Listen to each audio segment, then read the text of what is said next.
What if I told you that right now, as you settle into this moment, trillions of tiny cities are humming with life inside your body? Hey there, how was your day? Wherever you are in the world, whatever time it is, I'm glad you're here. Tonight, we're going to shrink down smaller than the eye can see. We'll drift into a world so microscopic, so quietly busy, that it makes the busiest human city look perfectly still. We're going to spend 24 hours inside a single cell. One tiny cell. A world complete unto itself. In this gentle journey from HypnoScience, we'll explore the molecular machinery that keeps you alive. The protein factories working through the night. The energy plants that never sleep. The cleanup crews that sweep away yesterday's waste. But before we begin this microscopic adventure, feel free to comment your time and location below. It's always amazing to see when and where we're all watching from. Some drifting off in London at midnight. Others relaxing in Tokyo as dawn breaks. The visuals are here for you, but feel free to close your eyes. Let your imagination do the shrinking. Breathe deep. Let your thoughts become smaller and smaller. I would love you to watch until the end to discover the hidden universe inside every breath you take. But there's absolutely no problem if you doze off midway through. Let your consciousness float among the molecules. A gentle request. If you find comfort in these quiet explorations of science, consider subscribing. It helps the algorithm find more curious souls like us. Minds that wonder about the invisible worlds all around us. It would help me reach 1,000 subscribers and support the time that goes into creating these long, gentle videos daily. Now, dim your lights if you can. Let the outside world fade. We're about to become very, very small. Imagine yourself shrinking. Past the size of an ant. Past the width of a hair. Smaller than dust particles dancing in afternoon sunlight. We're approaching the edge of a single human cell. One cell from the lining of your cheek. A cell that has been quietly living its life while you lived yours. The cell appears before us like a vast, translucent sphere. Its membrane shimmers with an oily iridescence. Like a soap bubble that somehow contains an entire universe. This membrane isn't solid.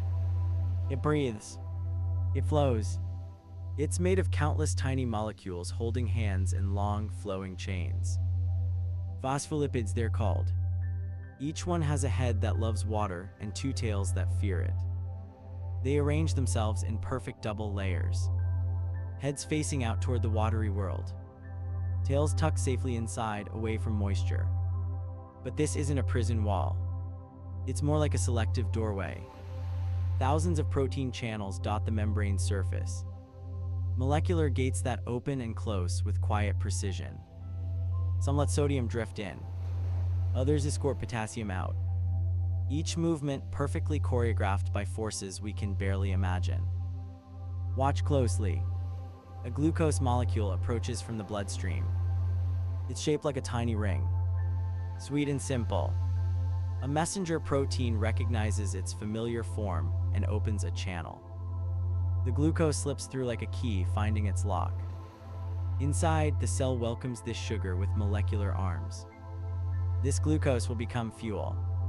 Energy to power the 1,000 tiny machines working in the cellular darkness.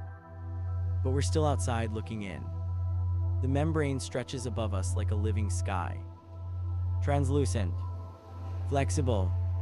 Constantly reshaping itself as molecules push and pull from both sides. Temperature matters here. Too cold and the membrane becomes stiff like butter in winter. Too warm and it grows loose and leaky. But at body temperature, it flows with liquid grace. A perfect balance between structure and flexibility. Embedded in this flowing membrane, we see larger structures.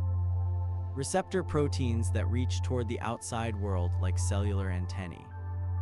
They taste the chemical messages floating in your bloodstream. Hormones whispering instructions. Nutrients announcing their arrival. Immune signals calling for help. Each receptor has a specific shape. A molecular lock waiting for its particular key. When the right hormone finds the right receptor, they embrace. This embrace sends ripples through the cell, information traveling faster than thought. The cell learns what the body needs, how to respond, when to grow, when to rest, when to divide into two new cells. The membrane also remembers. Cholesterol molecules scattered throughout its structure act like molecular memory foam. They help the membrane maintain its shape, its flexibility, its ability to heal when torn. And it does tear sometimes. Tiny microscopic wounds appear and vanish in seconds. The phospholipid chains simply flow together like water finding its level. Self-repairing, self-organizing, life maintaining itself through gentle chemistry. As we float here in the space between cells, we can see other membranes nearby. Other cellular spheres glowing with their own internal light. Each one a complete world. Each one performing its own molecular symphony. Some cells are sending chemical messages to their neighbors. Others are quietly absorbing nutrients from the surrounding fluid. A few are preparing to divide, their membranes growing thicker and more active. But our cell, the one we've chosen to visit, seems settled into its rhythm. Its membrane pulses gently with the flow of materials in and out. Like breathing, like a heartbeat, like the slow rhythm of waves against a distant shore. The time has come to step inside, to cross this living threshold and enter the cellular universe within. But crossing requires permission. We must find the right channel, the right moment when the membrane opens its molecular doors. There, a gap appears between two protein structures, just wide enough for our imagined forms to slip through. We cross the boundary between outside and inside, between the vast world of the body and the intimate world of the cell. The membrane closes gently behind us. We are inside now, surrounded by the warm, salty ocean that fills every living cell. The cytoplasm, a sea thick with dissolved proteins and floating organelles. This is where we'll spend our day. 24 hours in the life of something smaller than the period at the end of this sentence. But first, let us simply float here and wonder. We have entered a world that has been running perfectly for billions of years. A world that existed before language, before thought, before consciousness itself. Yet here it continues. Quiet, purposeful, alive. Our cellular day begins now. Welcome to the cytoplasm. This is the cellular ocean where we now find ourselves floating. It's not empty water as you might imagine. This liquid is thick with purpose, rich with dissolved salts that taste of ancient seas. Potassium and sodium dance in careful balance. Calcium ions drift like tiny messengers carrying urgent news. The water itself moves differently here. Slower than the water you drink. More viscous, like honey mixed with starlight. Proteins fold and unfold around us in the gentle current. Each one a microscopic machine designed for a single task. Some carry cargo from one side of the cell to the other. Others break down worn-out parts into recyclable pieces. Still others act as scaffolding, giving shape to this liquid world. The temperature here feels perfectly warm. 98.6 degrees Fahrenheit. The exact temperature of your body right now. But at this scale, temperature means something different. It's the speed of molecular dancing. Every atom vibrating with thermal energy, creating a constant, gentle motion that never stops. Even in your deepest sleep, this molecular dance continues. Drift with me toward the center of our cellular world. In the distance, through the protein-rich haze, something large looms. A sphere within a sphere, darker than the cytoplasm around it. This is the nucleus, the cellular library, the command center where all of life's instructions are stored. But we won't visit there just yet.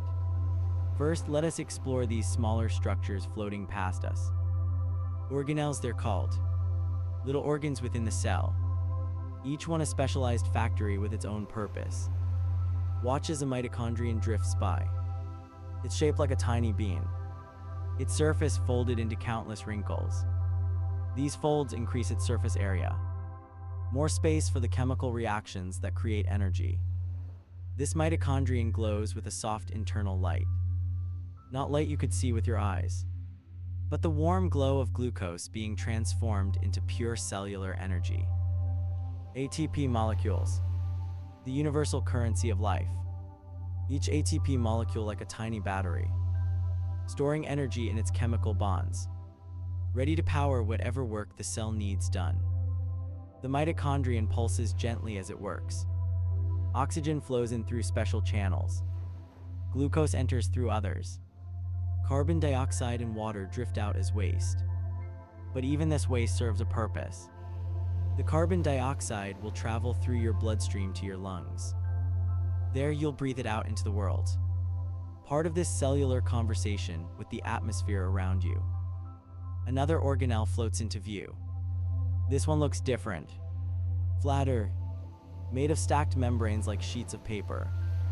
The endoplasmic reticulum, a name that means little network within the cell. And it is a network. These membrane sheets connect to each other.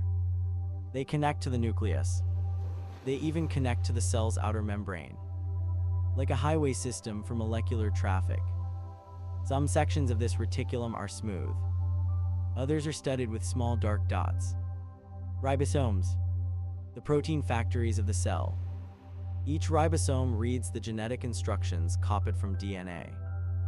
It follows these instructions letter by letter, building proteins one amino acid at a time.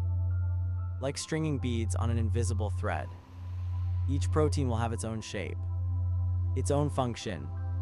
Some will become enzymes that speed up chemical reactions. Others will become structural supports. Still others will become the channels and pumps we saw in the cell membrane. The ribosomes work constantly.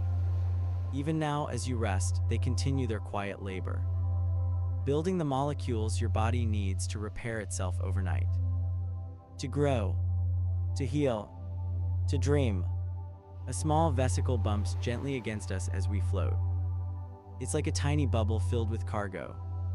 Proteins freshly made by the ribosomes, wrapped in membrane and addressed for delivery. Some vesicles carry their cargo to the cell membrane. There they'll fuse with the membrane and release their contents outside. A process called exocytosis, the cell's way of sending messages to its neighbors. Other vesicles travel in the opposite direction. They carry materials from outside the cell inward. Nutrients to be digested, signals to be processed. The cell's way of staying connected to the world beyond its membrane. We drift past a structure that looks like a stack of flat balloons. The Golgi apparatus, named after the Italian scientist who first saw it through his microscope. This is the cell's post office. Proteins arrive here rough and unfinished. The Golgi adds molecular addresses, chemical tags that tell each protein where it belongs. Some proteins get tagged for the nucleus, others for the mitochondria, still others for immediate export from the cell, like a postal worker reading zip codes and sorting mail. But this sorting happens with molecular precision. Each protein finds its exact destination. No mistakes, no lost packages. The system has been working perfectly for billions of years. The cytoplasm itself moves around us, not randomly but with purpose. Currents of cellular fluid carrying cargo where it needs to go. This movement is called cytoplasmic streaming, like a slow, gentle river system within the cell, powered by motor proteins that walk along invisible tracks. These tracks are made of long, thin molecules, microtubules and actin filaments, the cell's internal skeleton. They give the cell its shape, its ability to move, its capacity to change form when needed. Some of these filaments are being built right now, growing longer one molecule at a time. Others are being dismantled, recycled into raw materials for new construction. The cellular skeleton constantly rebuilds itself, adapting to whatever the cell needs to do. If the cell needs to move, the skeleton can push out finger-like projections. If the cell needs to divide, the skeleton can pinch the cell in half. If the cell needs to change shape, the skeleton provides the framework. All of this happens without conscious thought. Your cells know what to do. They've known for as long as life has existed on Earth. The knowledge is written in their molecular structure, in the precise way their proteins fold, in the exact spacing of their DNA, in the careful choreography of their chemical reactions. Around us, the cellular day continues. Vesicles drift past like slow-moving clouds. Organelles pulse with gentle rhythms. Proteins fold into perfect shapes and then unfold to try again. The temperature remains constant. The pH stays balanced. The concentration of salts and sugars shifts only slightly. Homeostasis. The cell's ability to maintain perfect internal conditions. Even as the world outside changes.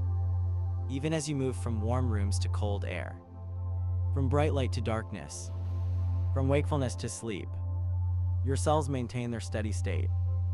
Their quiet persistence. Their dedication to the simple task of staying alive. And in staying alive, they keep you alive too. Every breath you take. Every beat of your heart. Every thought that crosses your mind.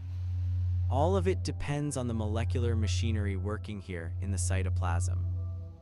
Machinery so small it's invisible. So reliable it never breaks down.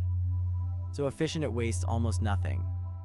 We continue to drift through this liquid world. Our cellular day has barely begun. There is so much more to see. So many molecular stories to discover. But for now, let us simply float. Surrounded by the quiet business of life. The gentle chemistry that makes consciousness possible. The invisible foundation of everything you are. In the distance, the nucleus grows larger. Its dark membrane beckoning us closer. Soon we'll enter that inner sanctum. The place where genes are read and messages are written. Where the deepest secrets of life are stored. But that journey awaits us. For now, we rest in the flowing cytoplasm. Carried by currents older than memory.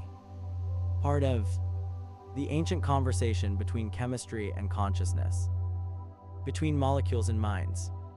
Between the simple and the profound. Drift with me now. The cytoplasmic ocean moves gently around us. Organelles float by like islands in a dream. And ahead, looming like a silent planet in this microscopic sea, is the nucleus. It appears as a darker, rounder structure. Not glowing like the mitochondria. Not rippling like the endoplasmic reticulum. But still, heavy with meaning. We draw closer. The outer surface of the nucleus is smooth. Pale. Shadowed. Its membrane isn't a single barrier, but two. Two layers of lipid membrane wrapped tightly together. The nuclear envelope.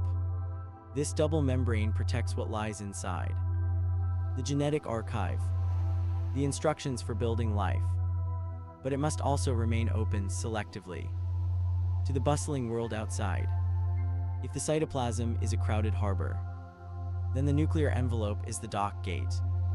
And those gates are guarded. Look closely. Dotted across the surface of this envelope are hundreds of circular openings. Some wide, some tight. These are nuclear pores. Not empty holes, but complex protein structures, cylindrical machines. Embedded like rings in a fine cathedral dome. Each pore is made of nearly 30 different proteins, arranged in symmetry, a graceful wheel of guardianship. They allow only the right molecules to pass. No more, no less. As we hover before one of these portals, we begin to understand their scale. Even at this microscopic level, some things are too large to pass through. Big proteins. Denied. Double-stranded DNA. Absolutely not. That stays inside, guarded, silent, waiting. But smaller messengers are allowed. RNA molecules, already trimmed and decorated, are given passage. So are certain regulatory proteins. If they wear the correct chemical tags, a molecule's identity is everything here. Its shape, its charge, its signal sequences. Each detail is read like a passport. The nuclear pore complex checks them all. Each time, Every time, some pores open wide for massive shipments. Bundles of messenger RNA ready for translation.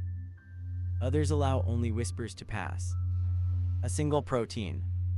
A brief signal. A one-molecule message in a bottle. It is never chaotic. The traffic through these pores flows in elegant symmetry. From nucleus to cytoplasm. From cytoplasm to nucleus. A constant exchange. A conversation. Now and then the membrane pulses. Not like a heartbeat, but like breaths. A tension easing, then tightening again. Holding its shape. Against the inner pressure of densely packed molecules. At certain points, the outer nuclear membrane connects with the endoplasmic reticulum, fusing into a single continuous sheet. It's not a sealed chamber. It's part of the wider infrastructure. But that interior, that sacred dark inside, we're not there yet. Not quite. First, we must pass through a pore.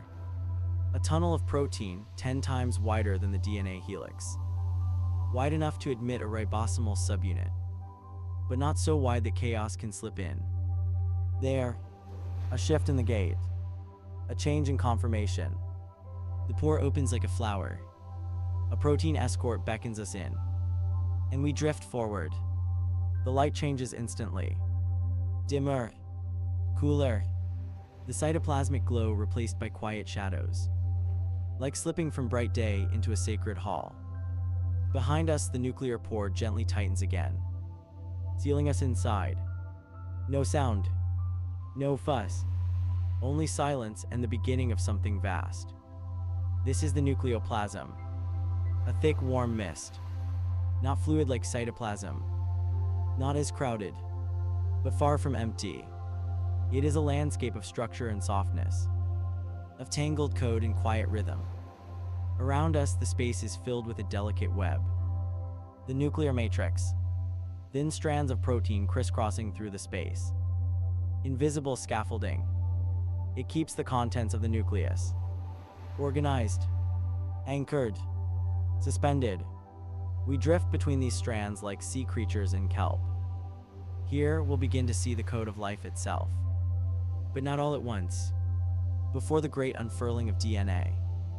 Before genes awaken and messages are sent. We linger here, just beyond the threshold, where the gatekeepers rule, where access is granted molecule by molecule, where even silence is regulated. Because in this place, every molecule has meaning, every passage has a price, and every detail matters. Let's float here a while longer, outside the genetic sanctum, inside the walls of the nucleus.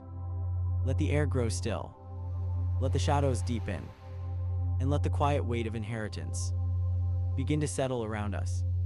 Soon we'll go deeper, past the matrix, past the scaffolding, to where the DNA sleeps, coiled, wrapped, waiting to sing again. But for now, rest. You are inside the library of life, and the books are just beginning to open. The silence inside the nucleus is not empty. It hums softly with meaning. A silence not of stillness, but of concentration, of molecular attention held taut, like breath drawn in and held before a whisper. The nucleople, SM, surrounds us. Gentle, warm, slightly thicker than the cytoplasm outside. It carries with it the weight of memory.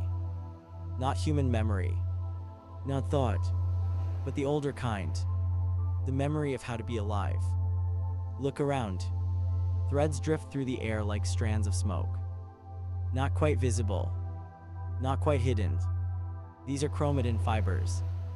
Long molecules of DNA wrapped gently around proteins. Floating. Suspended in the matrix. They curve and coil through the space. Not randomly, but with deep layered intention. This is the library of the cell. Not in books, but in double helixes of chemical code. The DNA doesn't float alone. Each strand wraps itself around small, round proteins. Histones. These histones act like spools, allowing the DNA to wind tightly for storage, or loosen for reading. Thousands of loops, coils within coils, each one a gene, each one a potential message. It's beautiful here.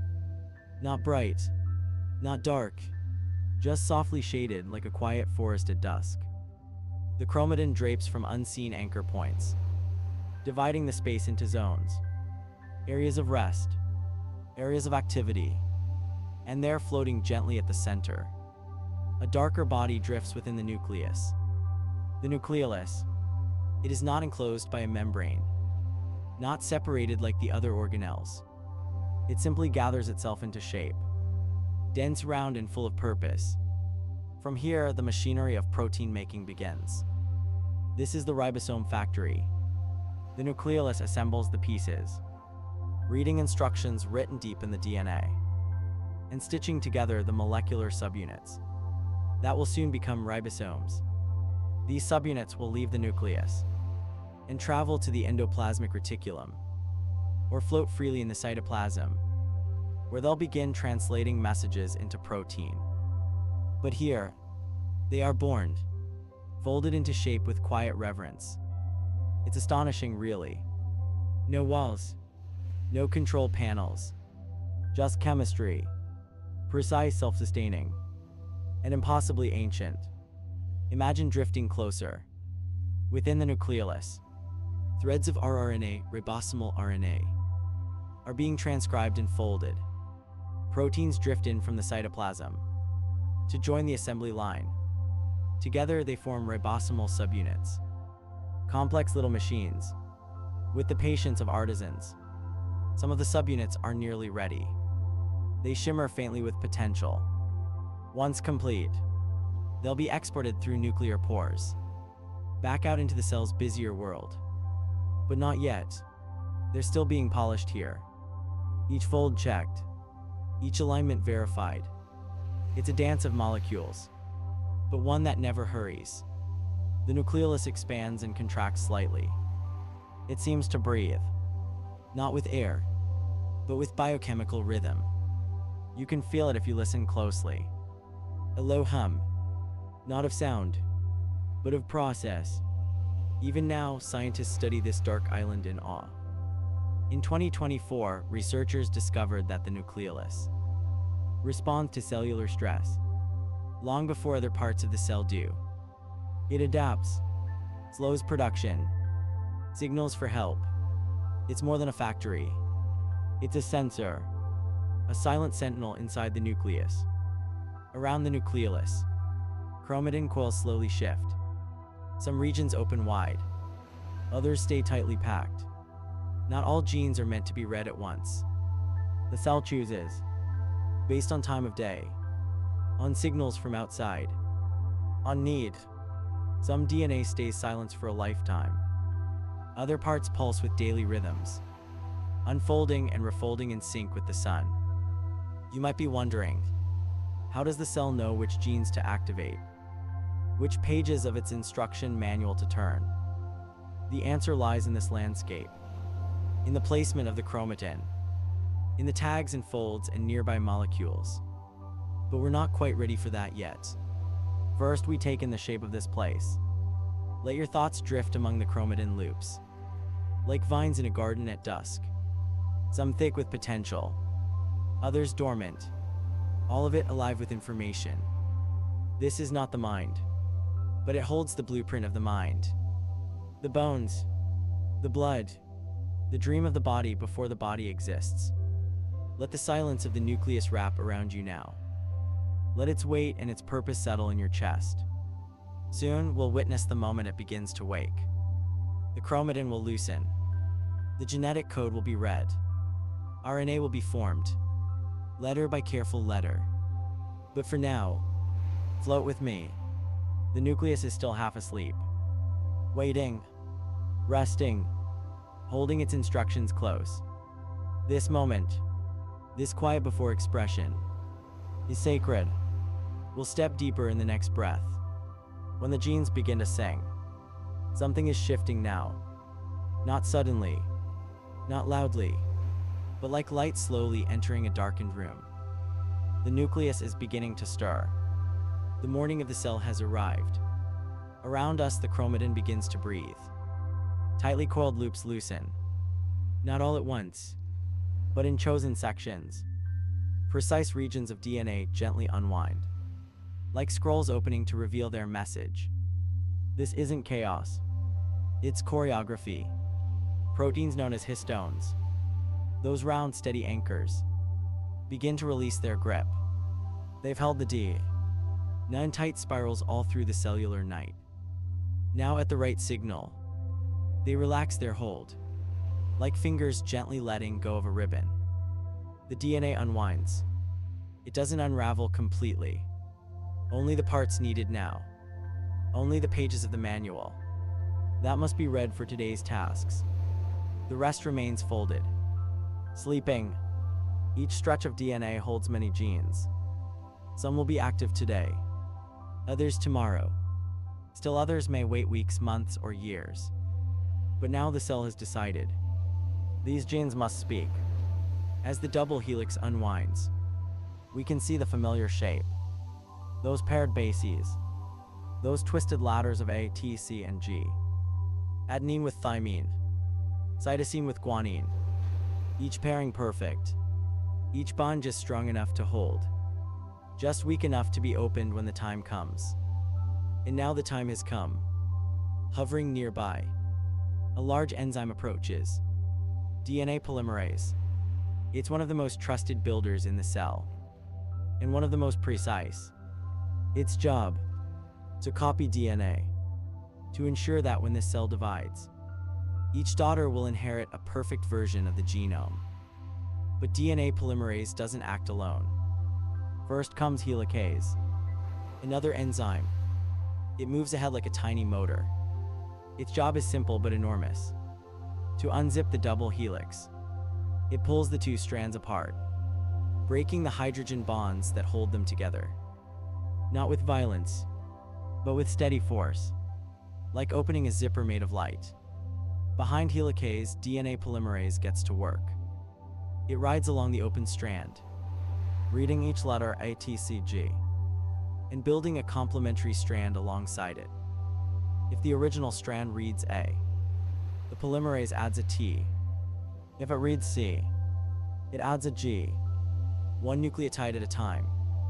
The process is slow and exact, and unbelievably accurate. Every base must match. Every copy must be perfect. Errors are rare, but when they happen, other enzymes follow behind. Proofreading, correcting, caring. This isn't random duplication. It's trust, built into chemistry. Each time a cell prepares to divide, it must replicate nearly 3 billion base pairs of DNA. In humans, that's over 2 meters of code, inside a space smaller than a speck of dust.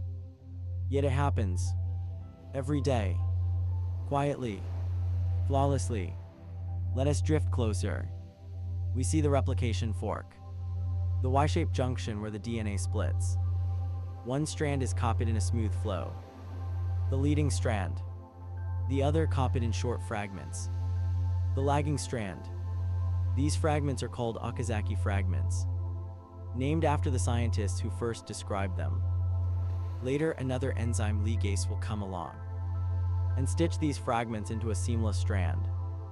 Every helper plays a role. Every molecule knows its place. The scene is almost orchestral.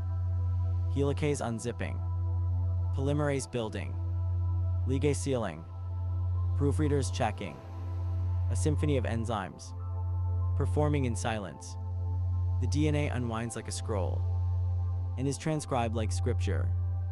No ink, no paper, only chemical bonds, only breathless precision.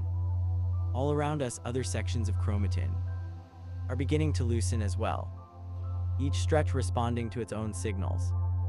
From the cell's environment, from its internal clocks, from needs it cannot voice, but somehow knows. Scientists have found that even in identical cells, gene expression can differ based on the microenvironment, on tension in the matrix, on tiny gradients of ion concentration. The cell is not just a machine. It is aware. not in the way we are, but aware nonetheless. It knows when to rest, when to repair, when to begin. This awareness, this readiness, is encoded in the very fabric of its molecules. Like instincts without a brain, wisdom without thought, we drift above the open DNA. And below us, polymerase continues its quiet reading. The genetic library is alive, pages turning themselves, each one written in a 4-letter alphabet, each one speaking the same language as every living thing on Earth. A language of instructions, a language of survival. Even now, as you lie still, as you listen in the quiet, this replication is happening inside you, millions of times over, without noise, without light, just chemistry and order, discipline and care. And once the DNA has been copied, and the cell has what it needs for later division, another process will begin. Not copying, but transcribing, turning DNA into a message, a single-stranded script, the beginning of a new protein. But that is for our next moment together. For now, rest here. Float gently in the presence of unwinding chromatin, of histones loosening, of enzymes working like moonlit scribes, of life preparing itself, again and again, for another day. The DNA is open now, loose enough to read, not flailing or chaotic, but gently unfurled, like silk unrolling across a table. This isn't replication. We're not copying for inheritance. We're writing messages, small purposeful messages. This is transcription, the moment when DNA speaks. Floating just above the open strand, another enzyme hovers into view. RNA polymerase. It's not as well known as DNA polymerase, but it is just as essential, just as patient, just as precise. Its job, to read the genetic instructions, letter by letter, and build a message molecule from scratch. A messenger RNA, mRNA. We drift closer. The DNA helix has opened just enough. A few dozen base pairs exposed. RNA polymerase attaches to a specific starting point. A promoter, a kind of molecular flag that says, begin here. And so it does. One base at a time. The enzyme moves forward, reading the DNA. But instead of matching it with another DNA strand, it assembles an RNA strand. A single chain, light and flexible, pairs with U. T is no longer needed. In RNA, uracil takes its place. So when the DNA says A, the RNA adds a U. When it says C, the RNA adds a G. One step at a time. Behind the enzyme, the DNA recloses, like a zipper drawn shut again. Only the small section being read is temporarily open. The rest remains coiled, unbothered. RNA polymerase glides forward. Not fast, not slow, just steady. Molecular meditation. This isn't a complete copy of the genome, just a piece. One gene, a specific stretch of code needed now, at this hour, in this cell. And while it reads, it edits. The enzyme is not a blind scribe. It senses errors. It corrects. It ensures fidelity. Because these messages will go on to build proteins. And the slightest mistake, a single wrong base, can change everything. Look ahead. The growing RNA strand begins to curve. It doesn't stay rigid. It folds even as it forms. Not into its final shape, but into a temporary form, helped by helper proteins, small chaperones that prevent knots and tangles. The mRNA grows longer, hundreds, sometimes thousands of nucleotides, like a ribbon trailing from the moving enzyme. And then, the signal appears, a terminator sequence, a molecular full stop. The polymerase pauses, releases its grip. The mRNA floats free, gently coiled like a sleeping cat. The DNA closes behind. Silent once more. Another gene has been transcribed. Another message written. Not with ink, but with intention. This process, reading, transcribing, releasing, is happening thousands of times in this one cell. Hundreds of thousands across your body. Messages to build enzymes. Messages to assemble structural proteins. Messages for hormones. For neurotransmitters. For receptors and pumps and transporters. Each one starts this way, with a gene opening, and a polymerase leaning in to listen. Let's follow the mRNA for a moment. It floats in the nucleoplasm, not yet ready for export. Still rough, unfinished. It needs refining, splicing, polishing, but we'll explore that soon. For now, listen. If you could translate this message, it would read in triplets. Codons, every 3 bases forming a word, each word calling for a specific amino acid. The language is simple. 64 possible codons, 20 amino acids, a code with redundancy, with safety nets, with pause buttons and stop signs. It is universal. The same genetic code, from the tiniest bacteria to the tallest tree, from deep-sea shrimp to the neurons in your brain. It speaks in the same tongue. It always has. Now imagine that. You lying still in bed, your mind quiet, your body resting, and inside, messages are being written. Molecules sliding along molecules. Letters forming words. Words forming instructions. All of it, while you breathe. You don't have to do anything.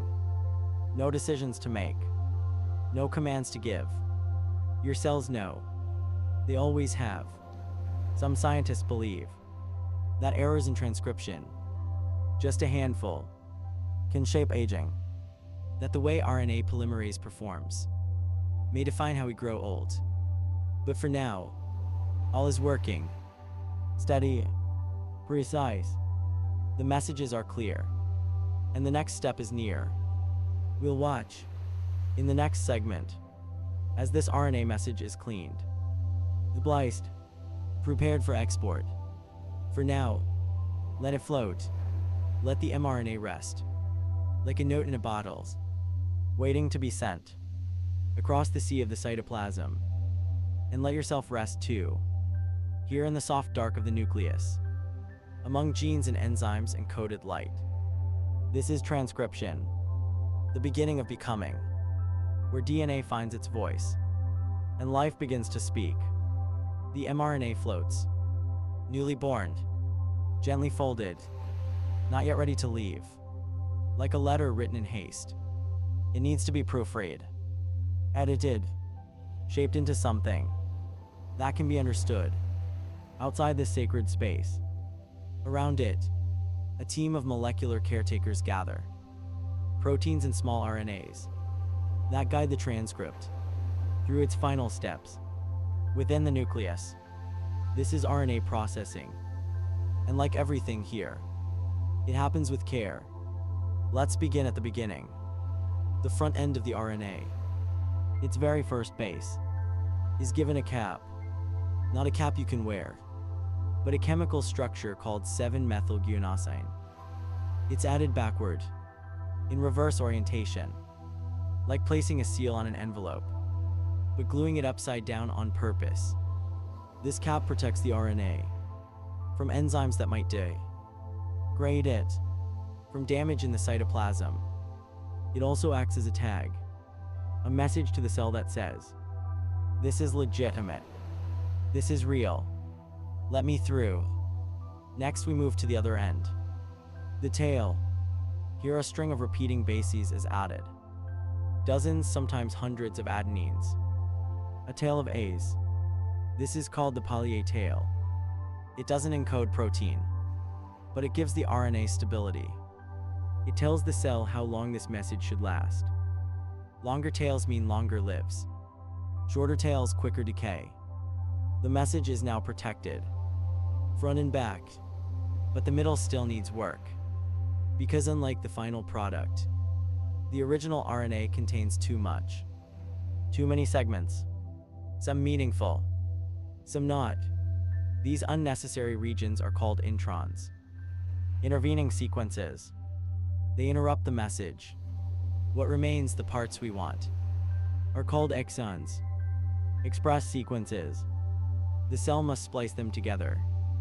And so it does. Small complexes called spliceosomes gather around the RNA, each one made of proteins and small RNAs. They recognize special sequences at the ends of introns. They fold the RNA, cut out the introns, and stitch the exons back together. No seams, no gaps, only a clean finished message. The discarded introns float briefly, then degrade into harmless components. Sometimes, in more advanced cells, alternative splicing occurs. The same RNA transcript can be spliced in different ways, producing different proteins from the same gene, a kind of molecular remixing. One gene, many outcomes. The message is now complete. It carries a cap, a tail, and a precise sequence of exons, ready to be read by ribosomes. It is at last mature mRNA. And now, it must leave. Drift with me as we follow this message to the edge of the nucleus. We return to the nuclear envelope, to the nuclear pores that once let us in. But this time, the gates are open in reverse. The mRNA approaches. It is recognized instantly. Proteins bound to its cap and tail signal that it's ready. A chaperone enzyme escorts it to the pore. The pore widens slightly, and the mRNA threads through. Slowly, gently, like ribbons slipping through a loop. On the other side, the cytoplasm waits. A sea of ribosomes, enzymes, energy. The mRNA arrives. It is no longer a nucleus-borne thought. It is now a courier, a blueprint. Soon ribosomes will read it. tRNAs will bring the matching parts. A protein will begin to form, one amino acid at a time. But here, in this quiet moment between worlds, pause with me. The nucleus behind us, the cytoplasm ahead, and in between, this thin passage, a molecular bridge. So much happens in this in-between. So many checks, signals, timings. Cells can choose to block export during stress, to pause production, to hold their breaths. But not today. Today the message is clear. The cell is calm, healthy, steady, and so the messages flow outward. From dark to light, from code to creation. And you, wherever you are now, you are part of this flow. Each of your trillions of cells, splicing, editing, sending messages every second. You don't feel it, but it's there. Messages about growth, messages about healing, messages about how to make you whole again. Let that thought settle in your chest, like warmth, like peace, and let the message drift onward, into the waiting ribosome. In our next segment, we'll follow it there, to the place where code becomes form, and language becomes matter. For now, close your eyes, and imagine the quiet folding of exons, the soft snipping of introns, the shimmering trail of adenine tails. This is RNA processing, the quiet, careful editing, before the story begins. And the story is about to unfold. Time exists here too, not in hours or minutes, not by clocks or calendars, but in pulses, in waves of molecular readiness. The cell, this single microscopic world, has its own sense of time. It knows when to rise, when to pause, when to begin building, when to prepare for night. This is gene expression rhythm, a quiet symphony of timing. Float with me now, back into the nucleus, where messages are still being written, where DNA unwinds only when needed, where silence is not stillness, but waiting. Not every gene is active all the time. In fact, most are not. At any given moment, only a small portion of the genome is being read. The rest stays coiled, quiet, patient, because timing is everything. Some genes are turned on in the early part of the cell's day, just after waking. Genes that make proteins for repair, or enzymes to break down yesterday's waste. Others activate later, those that help move materials, or build the scaffolds needed for division. Some genes are tied to light, to circadian rhythms, to the rising and falling of melatonin in your bloodstream. Yes, even cells, even without eyes, respond to the difference between day and night. They feel the rhythms. They adjust. At the center of this rhythm are genes called clock genes. They pulse in cycles, rising in F, falling every 24 hours, turning other genes on and off, like switches in a quiet control room. Clock genes are part of the circadian machinery, the molecular timekeepers, discovered first in fruit flies, and later in humans. These genes help cells remember what part of the day it is. Even in total darkness, even if separated from the rest of the body, a cell will keep time. It will open the same genes. At the same hour, it will build the same proteins. At the same phase of its day. Imagine that. An isolated cell, with no sense organs, no language, no awareness. And yet it knows. It knows when to wake, when to build, when to rest. And these rhythms affect more than the cell itself. When your circadian rhythm is disrupted, when you don't sleep, when light comes at the wrong time, when stress and noise press in, the clock genes begin to slip. And in response, cells grow tired. Their timing drifts. Their messages become less precise.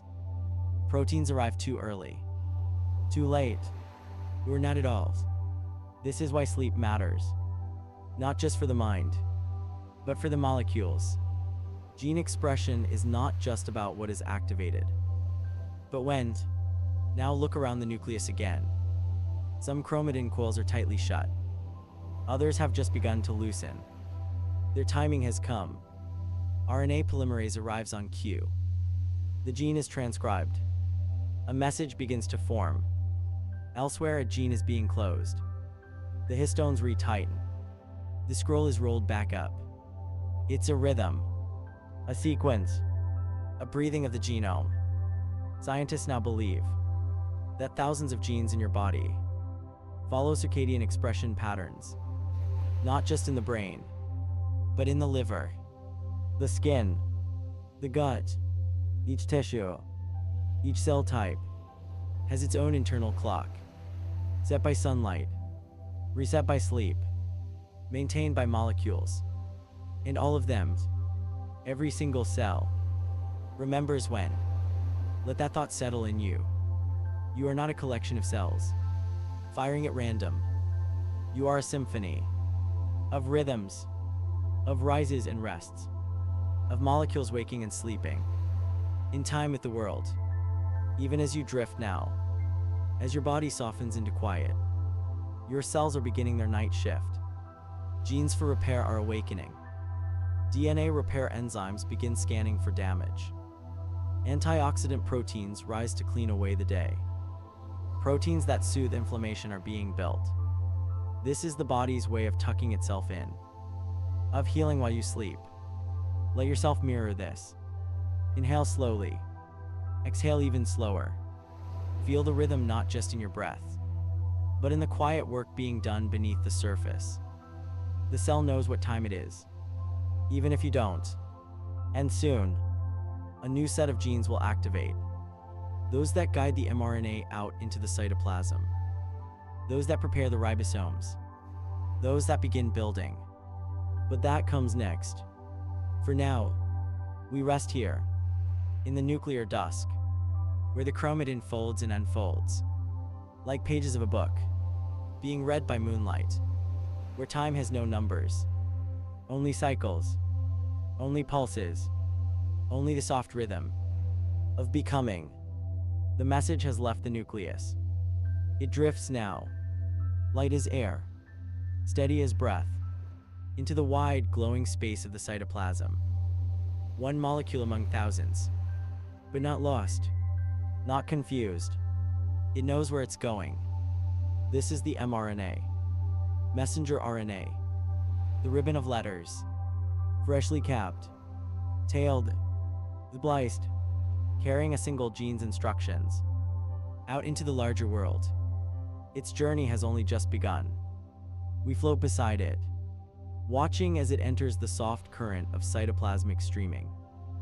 The liquid inside the cell is in motion, a quiet flow of molecules, like a river with no edges. Proteins, enzymes, vesicles, they all drift past. But this mRNA carries something more. A code, a sentence waiting to be spoken. And it needs a reader. A head scattered across the cytoplasm are small round structures, some free-floating, others attached to long folded sheets of the rough endoplasmic reticulum. These are ribosomes, the protein builders, the interpreters of genetic messages, each one a tiny workshop, ready to begin when the right message arrives. Let's drift toward the nearest one. It's small, two subunits like two halves of a shell, gently waiting apart, until the right mRNA draws near. As the message floats close, something remarkable happens. Recognition. The ribosome senses the cap at the front of the mRNA, a signal this message is real and ready. The two halves of the ribosome come together, closing like hands around a string. Now they are one, a complete factory, held together by the message itself. Some mRNAs will find free ribosomes, floating in the cytoplasm, used to build proteins that stay inside the cell. Others will drift to the rough ER, where the ribosomes are anchored. These messages are often for proteins that will be secreted, or embedded in membranes, or sent to organelles far away. The cell knows which is which, all based on a few chemical tags.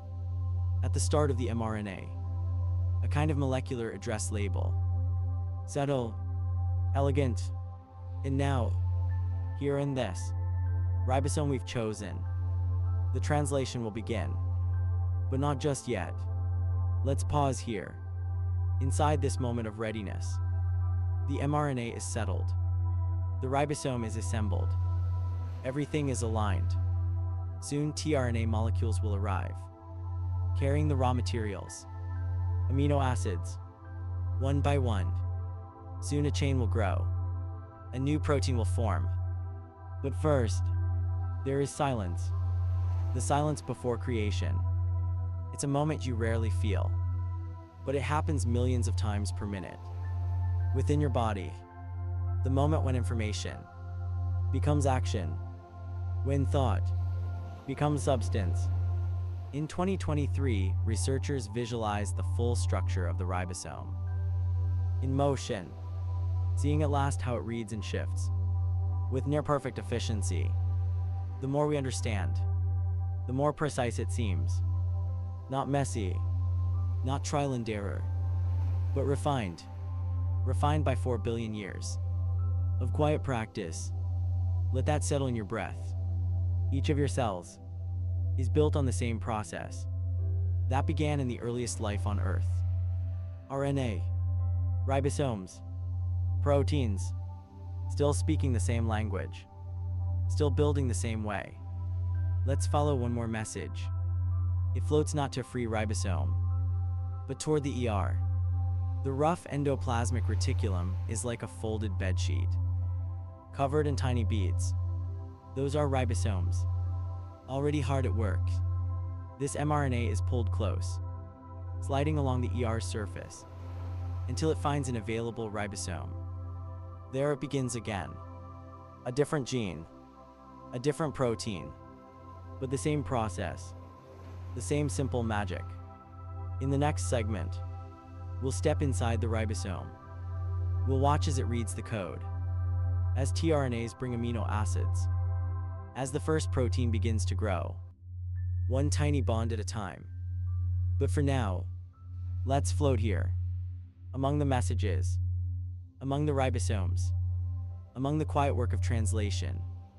This is the space between code and creation, the breath before the voice, the thought before the word, and you are here to witness it. As cells turn time into motion, and silence into structure, all while you rest, all while you breathe, all while your body dreams itself into being. The ribosome has taken hold. Its two halves, one large, one small, now grip the mRNA strand, like hands cradling a ribbon of words. This is where it begins. Translation. The moment the cell reads a message and turns it into something real. Not with ink, not with sound, but with matter. A chain, a thread, a protein, born one beat at a time. We drift closer. Inside the ribosome, the mRNA passes through a narrow groove, a tunnel of code, each three-letter word, a codon. The ribosome reads them silently. Each codon calls for one amino acid, the building blocks of life. But the ribosome doesn't fetch these amino acids itself. It waits, and they come, one by one, carried by small curved molecules, called tRNAs, transfer RNAs. Each tRNA holds a single amino acid at one end, and at the other, an anticodon, a trio of letters that matches perfectly with the codon it's meant to read. Imagine them as tiny keys. Each key fits only one lock. The ribosome offers a codon. The correct tRNA arrives. They fit, and when they do, the ribosome clicks into motion. It binds the amino acid to the growing chain, forms a peptide bond, then moves 3 bases forward, like a typewriter shifting to the next word. Another tRNA steps in. Another match. Another bond. A protein is being born. The chain begins to extend. Not visible, not glowing, but forming with quiet precision. Each amino acid added is part of a recipe, a design written in ancient code, one that will fold this chain into loops, twists, and functional shapes. Let's pause here. Watch as 2 tRNAs sit side by side, in the ribosome's grooves, one holding the current link, one ready to add the next. The ribosome has 3 sites, a P and E's, A for arrival, P for processing, E for exit. Every tRNA follows this journey. It enters through A, binds in P, and leaves through E. Empty. Its amino acid passed onto the chain, and the chain grows, tethered for now, but soon to be released. The pace is not frantic. Ribosomes don't rush. They add about 5 to 10 amino acids per second. Steady, deliberate, each one exact, each one necessary. If the chain has hundreds of amino acids, this will take time, but the cell is patient. It has no need to hurry. What matters is correctness, not speed. As we drift alongside the ribosome, we can almost feel the rhythm, like slow breathing, like stitching, like quiet craftsmanship. In the dark, elsewhere in the cytoplasm, thousands of ribosomes are doing the same. Some reading messages for structural proteins, others building enzymes, channels, antibodies, each protein with its own pattern, its own folding path, its own destiny. And all of them, every one, begins with this: a ribosome, a message, a handful of amino acids, and a rhythm. At the end of the mRNA, a special stop codon awaits. It doesn't call for any amino acid. It simply says, "This message is complete." When the ribosome reaches it, the chain is released. The machine opens. The parts drift apart, and the protein is free. Not fully formed, not yet folded, but whole. We'll explore its folding soon. But for now, let this process rest in your mind. A protein born from a sentence, from 3-letter words, strung together in just the right order. A silent story, transformed into substance. You don't feel it, but inside you, billions of times a second. This is happening. Ribosomes reading, tRNAs arriving, peptide bonds forming, the fabric of your skin, the enzymes in your blood, the receptors in your brain, all built this way, with patience, with accuracy, with care. Let your thoughts slow now. Breathe in, breathe out. Imagine a thread of amino acids, gently unspooling from the ribosome's core. A silent miracle, a molecular birth, each second of your life, woven from these invisible stitches. Next, we'll follow this new protein into the rough endoplasmic reticulum, where it will fold, be checked, and prepared. But for now, rest in this moment. The translation has begun, and so has the form of life. The ribosome has done its part.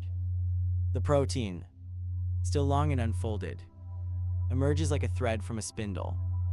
Soft, new, not yet ready for the world.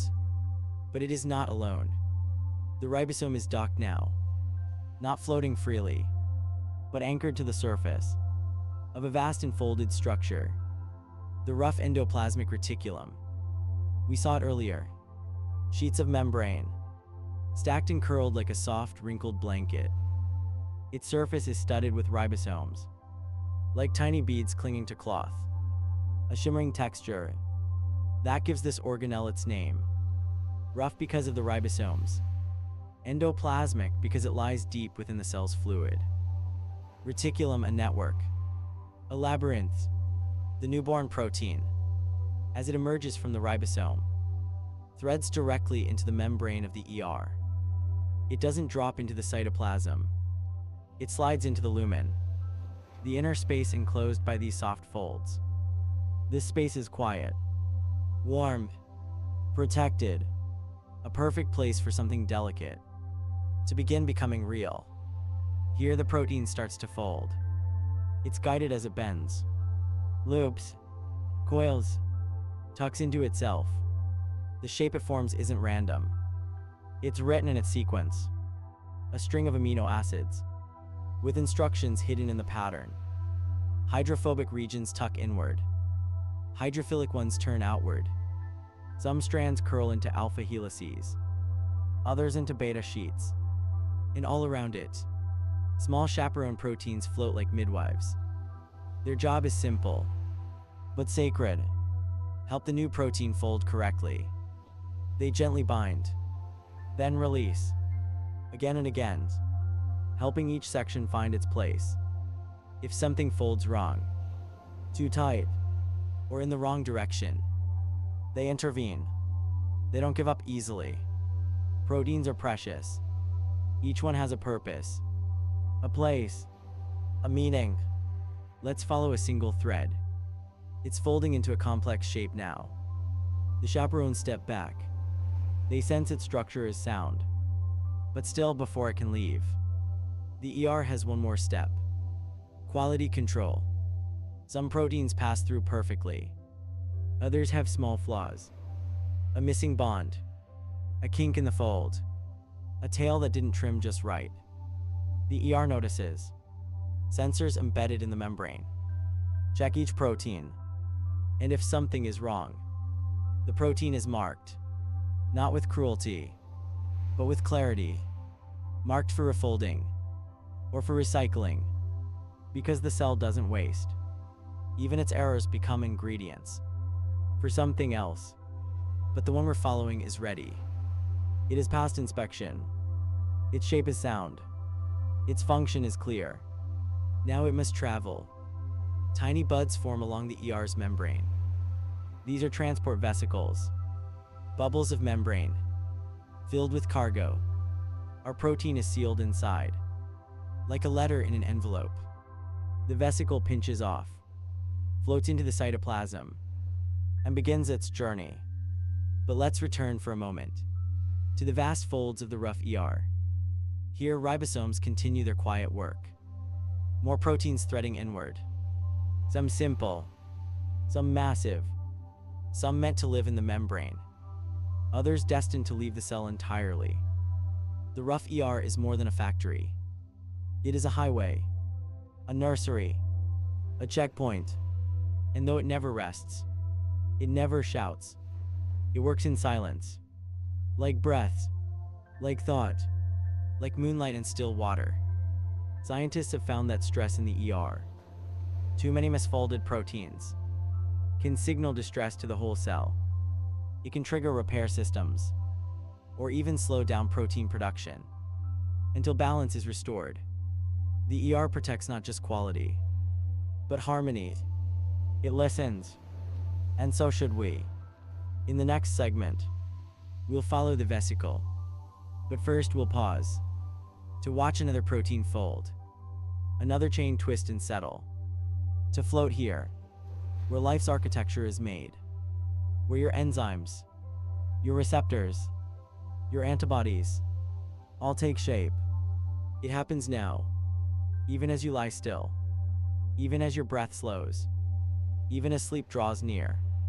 The rough ER carries on, its folds catching light, its NS finding form, and the cell continues becoming. We remain inside the rough endoplasmic reticulum, not rushing. There is no rush here, only quiet craftsmanship, only the long, careful process of becoming. The protein you followed in, fresh from the ribosome, has found itself in a softly lit chamber, surrounded by folded membrane, gently enclosed. Here are the shape it takes. Will define everything it becomes. Because in the world of proteins, shape is destiny. A folded loop may mean the difference between carrying oxygen or blocking infection. A twist in the wrong direction can turn a harmless protein into something harmful. But the cell doesn't leave this to chance. Enter the chaperones. Small patient, specialized proteins, whose only job is to help others find their final form. They do not build. They do not decide. They guide. You might imagine them like silent tailors, not sewing, but folding fabric over invisible frames, adjusting bonds, tucking ends, until the garment fits perfectly. Some of these chaperones work in pairs. Others form enclosed capsules, like molecular changing rooms. These are called chaperonins. Inside, a single protein enters, half folded or confused. The capsule seals shut. The outside world disappears. And inside that protective bubble, folding continues, free from distraction, free from error, like a meditation. When the chaperonin opens again, the protein emerges. Correct, functional, complete. But not all proteins succeed on the first try. Some come out misfolded, bent the wrong way, knots where there should be curves. The ER doesn't ignore this. It watches.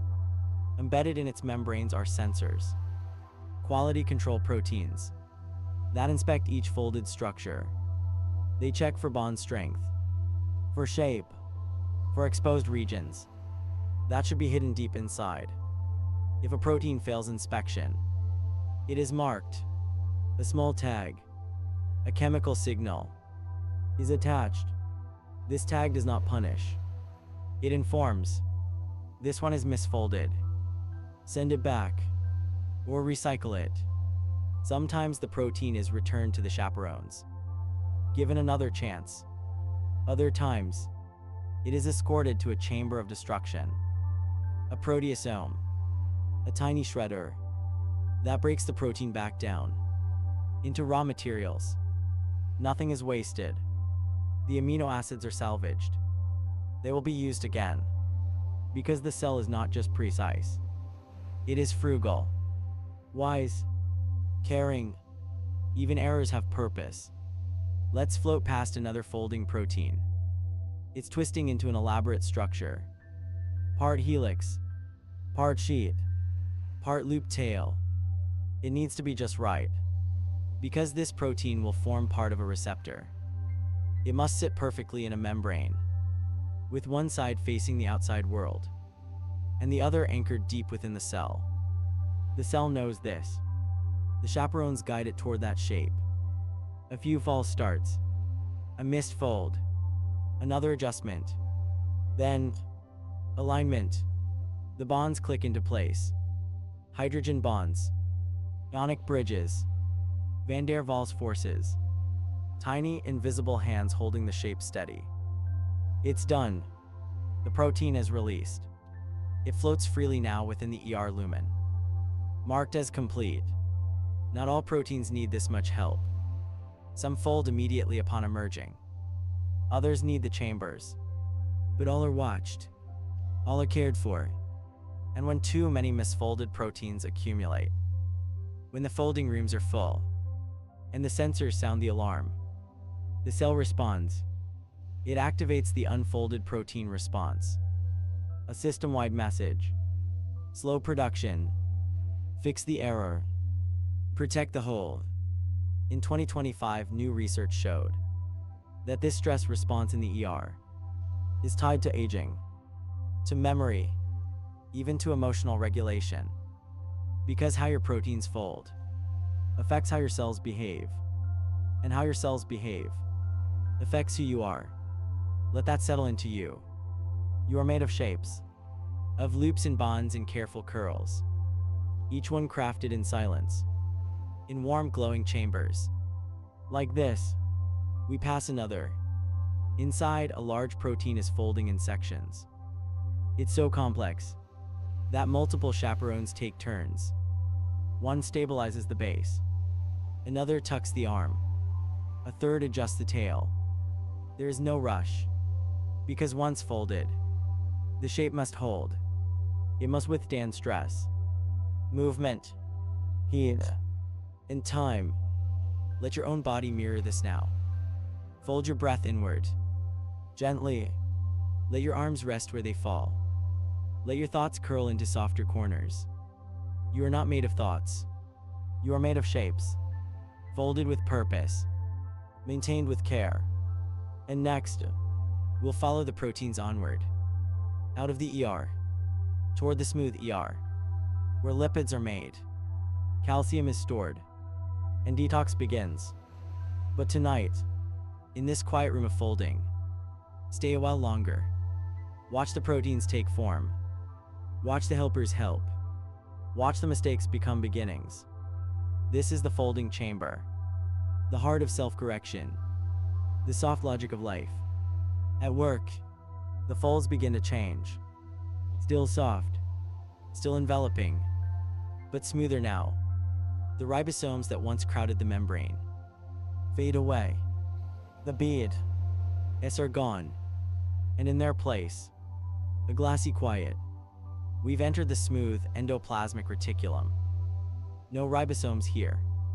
No clatter of protein threads emerging. This is a different space. Slower, broader, like the deep end of a still pool. And yet, work continues. The smooth ER is not idle. It simply speaks in a different language. Not of proteins, but of lipids. Here the membrane itself is born. Here the soft oils that wrap every cell are quietly crafted, one molecule at a time. We drift closer, along the membrane's inner face. Small enzymes hum with purpose. They take up raw ingredients, fatty acids, glycerol, phosphate groups, and begin to build, layer by layer, tail by tail. They form the phospholipids that will become part of new membranes, each one a small soap-like shape, with a hydrophilic head and two hydrophobic tails. These will soon be folded into bilayers, wrapped into vesicles, fused with growing organelles. The smooth ER is a lipid factory. a membrane foundry. Every cell structure, every envelope of organelles, relies on what is made here. But not just membranes. It also produces cholesterol. Not the enemy it's made out to be, but a critical stabilizer, a fluidity buffer, a silent supporter of membrane strength. Too much of it elsewhere is harmful. But here, it's essential. It keeps the cell shape supple, durable, alive. Let's drift into one of the inner chambers. Tiny bubbles bud and burst. Not chaotic, but cyclical. These vesicles are filled with lipids, packed, tagged, and sent outward. Some will fuse with the rough ER, helping form new sections. Others will move to the Golgi, or be sent to repair damage in the outer membrane. A floating system of renewal. Elsewhere in the smooth ER, calcium is being stored. Yes, calcium. The same mineral found in bones. The same one that causes muscles to contract. Inside cells, calcium is a signal, a whisper, a switch, but it must be stored carefully. Freely roaming calcium can trigger reactions, set off cascades, so the smooth ER gathers it, holds it, then releases it, with perfect timing. In muscle cells, it's the smooth ER, or sarcoplasmic reticulum, that releases calcium for contraction, then pulls it back in, like breath returning to the chest. Even in your heartbeat, this organelle plays a role. Now look, in one corner of the ER, a new reaction begins. This region is processing toxins, breaking down strange molecules, leftover drugs, alcohol, environmental waste. Enzymes here add hydroxyl groups, make the toxins more soluble, so they can be flushed away. This is detox, but not the kind you hear about online. This is real, molecular, ongoing, every hour, every day, keeping you clean, at a level you never feel. Researchers have found that smooth ER function changes with stress, with diet, with sleep. Its shape expands during detox, then retreats when the crisis has passed. It is in many ways a shapeshifter, a listening organelle. We float past a swelling vesicle. Its membrane glows faintly, rich in newly synthesized lipids. It will soon depart, pulled along microtubule tracks by motor proteins that never rest. But here, within the smooth ER, time moves slower. No translation, no ribosomes, only enzymes, membranes, and motionless grace. Let your body mirror this now. Let your muscles soften, your breath deepen. Imagine your own smooth ER, doing its work, building what you need, storing what you don't, listening without ever being heard. In the next segment, we'll follow these vesicles outward, onto the highways, toward the sorting center of the cell, the Golgi apparatus. But not yet, not just yet. Let us rest a while longer, in this quiet place of creation, where fat becomes structure, where membranes are born, where calcium waits, and toxins are disarmed, without fanfare. This is the smooth endoplasmic reticulum. It is not loud, but it is essential, and it is always listening. The chamber begins to change again. Motion stirs, gently, like the first signs of morning. From the edge of the smooth ER, a small curve forms. The membrane begins to bulge, pushed outward by the pressure of molecules inside. This is a vesicle in the making, a sphere forming from fluid sheet.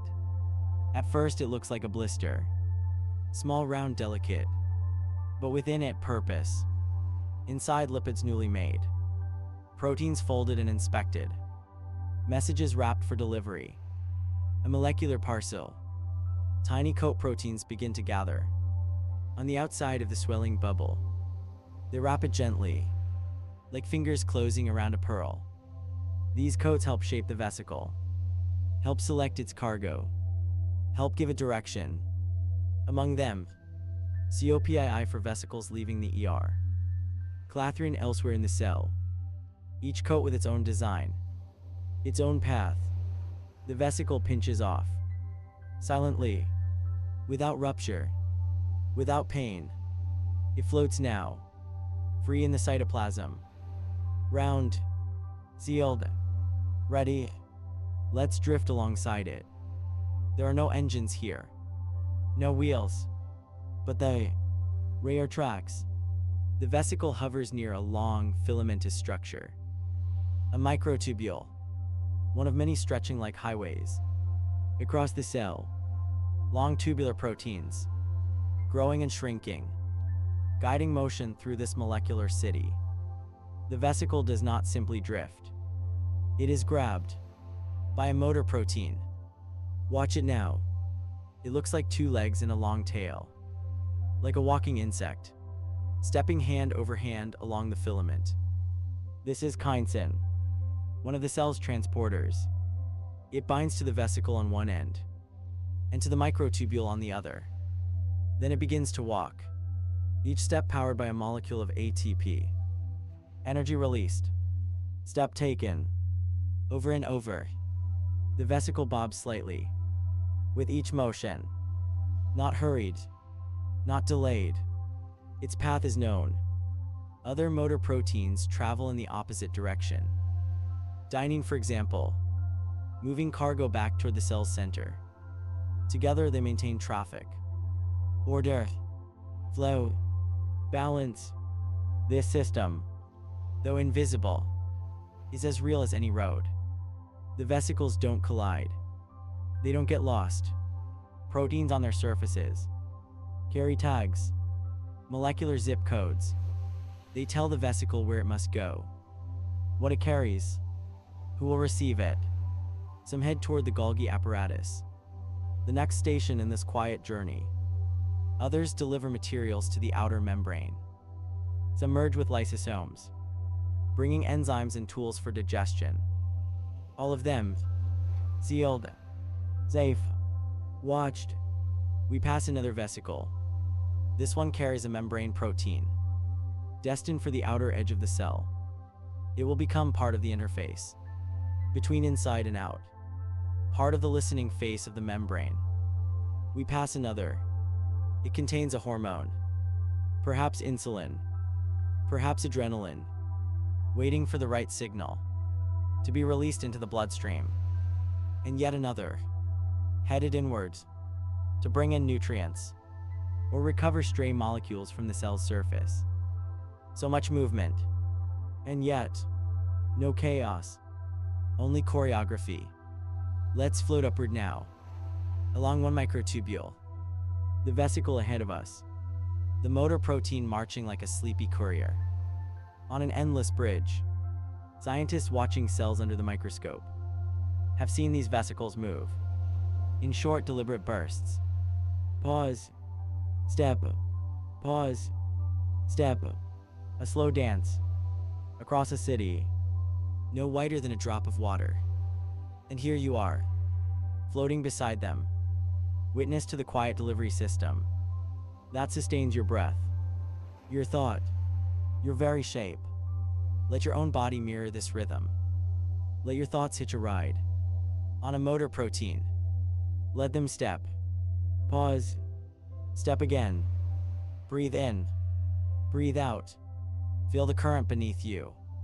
Slow, reliable, never stopping. Soon the vesicle will reach the Golgi. There it will be unpacked, sorted, labeled again. But tonight, let it travel. Let the highways carry it. Let the cell continue its quiet delivery. Let the silence between steps become your silence. The vesicle drifts forward, and so do we. The highway ends here. The microtubule tapers away, and the vesicle slows, drawn forward by molecular signals, into something altogether new. A city within the city, layered, folded, alive. This is the Golgi apparatus. Not an organelle like the nucleus. Not enclosed. Not still. But something more modular. More architectural. It looks like a stack of soft pancakes. Flattened sacks. One atop the other. Gently curved like a crescent moon. Each layer is a chamber. Each chamber a function. They are called cisternae. And they form the quiet corridors through which our vesicle must now pass. Let's follow. Our vesicle arrives at the outermost face, the cis face of the Golgi, also called the receiving department. Proteins and lipids arrive here, straight from the ER, still in their transport bubbles, but they cannot stay sealed. The cell needs to know what's inside. And so, the vesicle begins to fuse. Its membrane merges with the outermost cisterna, like two soap bubbles touching and becoming one. The contents are released, not spilled, but gently delivered. The Golgi welcomes them in, and so begins the next part of the journey. Inside this first cisterna, the protein is inspected again, not for shape, that was handled in the ER, but for identity. This is where tags are checked. Chemical groups on the protein's surface are read like barcodes. Does this protein need sugar chains? A phosphate group? A signal peptide? The Golgi has answers. It begins making changes. Sugars are added in slow, branching patterns. One sugar then another, forming glycoproteins. That will become receptors, hormones, signals. Elsewhere, enzymes begin trimming, removing unnecessary parts, reshaping the outer surface. This is where function becomes refined. Let's float deeper. As the protein moves forward, from the cis face to the medial face, it is carried in new vesicles, small buds that shuttle materials between layers of the stack. Each bud forms, fuses with the next layer, and releases its cargo again, step by step, like ascending a staircase, with no sound. The Ideal Golgi continues the work. More sugars, more signals, more tags. If the protein is meant to be secreted, it will be marked. If it's destined for the lysosome, it will receive a special phosphate tag, a sign that it must go somewhere darker, deeper. No decisions are made by the protein itself. Everything it needs to know is written into its form, and the Golgi reads it all. It is the cell's post office, its final editor, its customs checkpoint. Now we approach the trans face, the shipping department, the last stop. Here the finished proteins are packed again, into vesicles. But now, the destination is clear. Some vesicles are marked for the cell membrane. They will travel outward, fuse with the membrane, and release their cargo into the world. Others are sent inward, to lysosomes, to storage compartments, to places of further transformation. The Golgi decides, and the vesicles obey. The structure itself is flexible. The Golgi can grow, shrink, split into parts during cell division, then reassemble. It is not rigid. It is responsive, and always working. Let us pause here. Watch as dozens of vesicles gather. At the trans face, each one contains a finished product, a message, a signal, a tool, all of it made with patience, all of it checked, modified, prepared, all of it beginning in the code of DNA. Now almost ready to fulfill its purpose. It's beautiful, in a way most eyes never see. This slow sorting, this layered care. A protein travels miles, in molecular terms, before it ever does its job. Imagine your breath, carried by hemoglobin, each molecule folded in this way. Imagine your immune system, built from proteins, sorted here, marked here, Dispatched from this place, imagine the scent of the air, the memory of a song, the regulation of your heart. All of it depends on molecules passing through these flattened folds. No drama, no error, just chemistry. And trust, the Golgi apparatus, the place where intentions are finalized, where the tools of life are polished and posted. In our next segment, we'll drift deeper into this system to see how the Golgi writes addresses, seals parcels, and ensures that every molecule reaches its destination. But for now, let your mind rest in this folded place. Let the layers settle around you. Like a warm blanket, you are inside the Golgi now, and everything is being prepared. We remain within the folds, still drifting, still slow, still surrounded by quiet purpose. This is the Golgi apparatus. But we are deeper now, past the receiving docks, past the first inspection. We are moving along the assembly line. The protein you followed this far, born in the ribosome, folded in the ER, carried by vesicle, now passes through the medial cisternae. These are the central chambers of the Golgi. And here, the editing becomes more intricate. You might think of it as molecular handwriting. The protein is a letter. The Golgi is the calligrapher. Each fold of membrane, another inkwell, another brushstroke. Here the protein receives its sugar chains, slowly one at a time. This process is called glycosylation. Tiny monosaccharides, glucose, mannose, galactose, are added by precise enzymes, not randomly, but in patterns, in branching codes that act like cellular ID cards. Some proteins receive short sugar trees, others long branching forests. The shape of these glycan trees will determine how long a protein survives, how it's recognized, where it binds.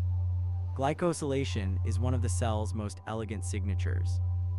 And here, in the medial Golgi, that signature is written. We float beside one enzyme now. It holds a sugar molecule, positions it over a folded loop of protein, then without sound, attaches it. A new branch begins. The protein moves on. At the next chamber, more enzymes await. Some add further sugars. Some trim those already placed. Some remodel what came before. Each step builds on the last. It's not unlike an artist chiseling a sculpture from within. Except here, the sculpture edits itself. Elsewhere in the Golgi, phosphate groups are being added, especially to proteins bound for the lysosome.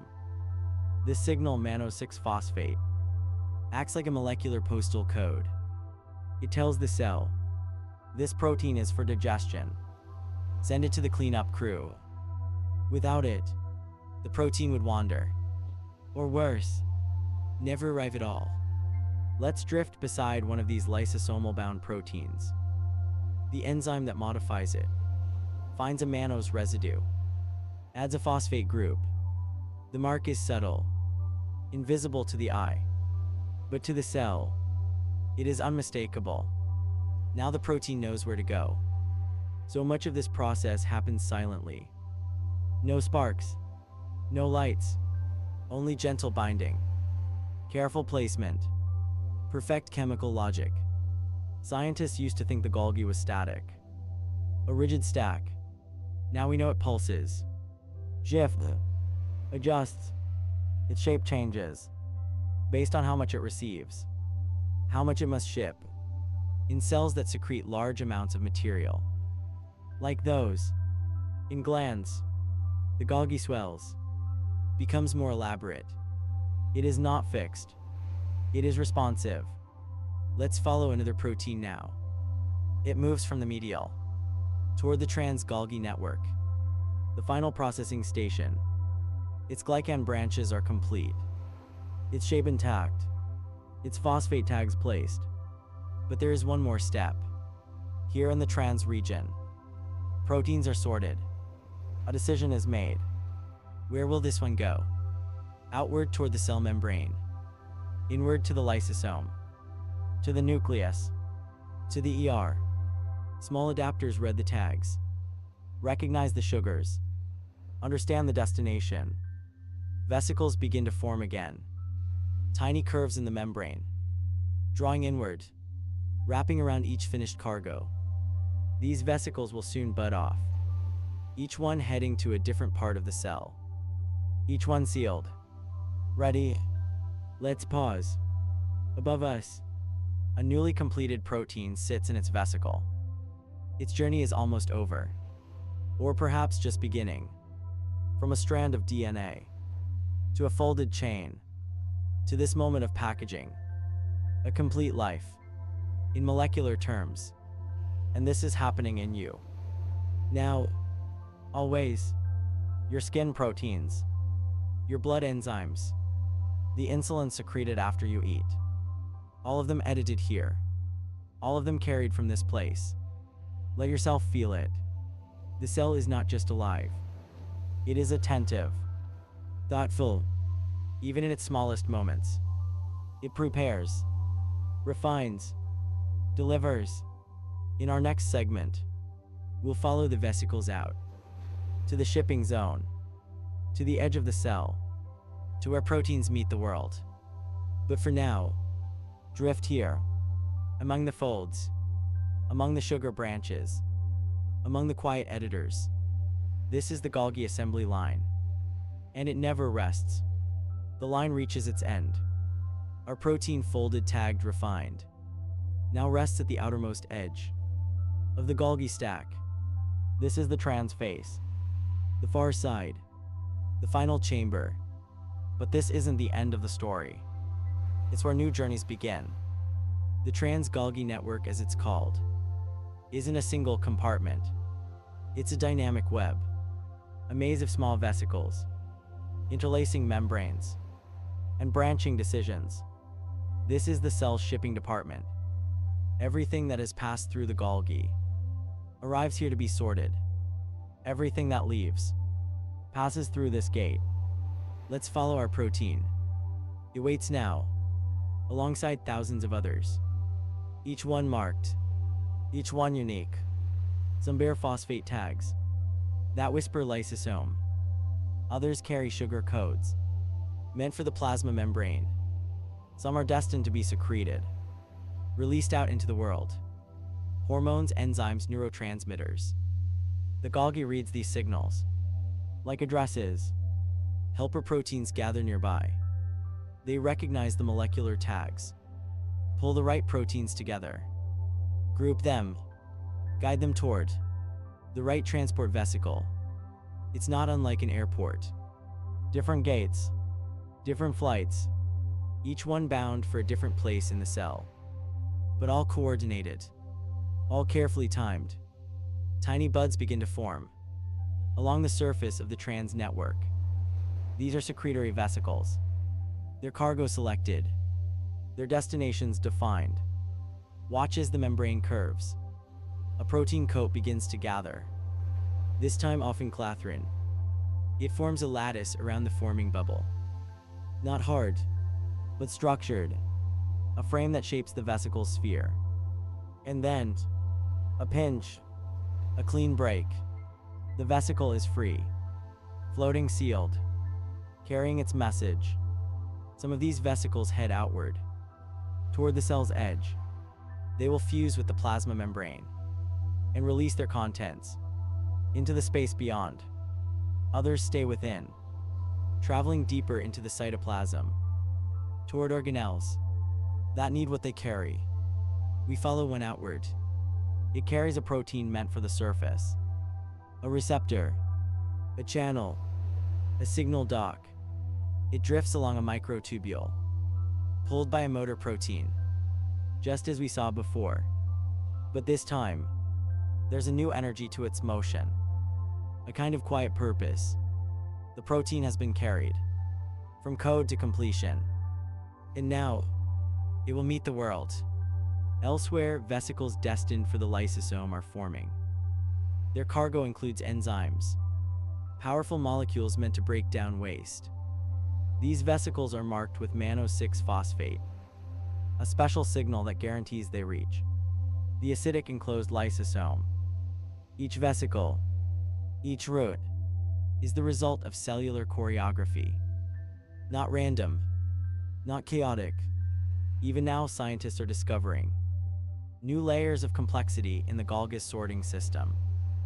In 2024, researchers visualized real-time vesicle formation from live cells with unprecedented resolution.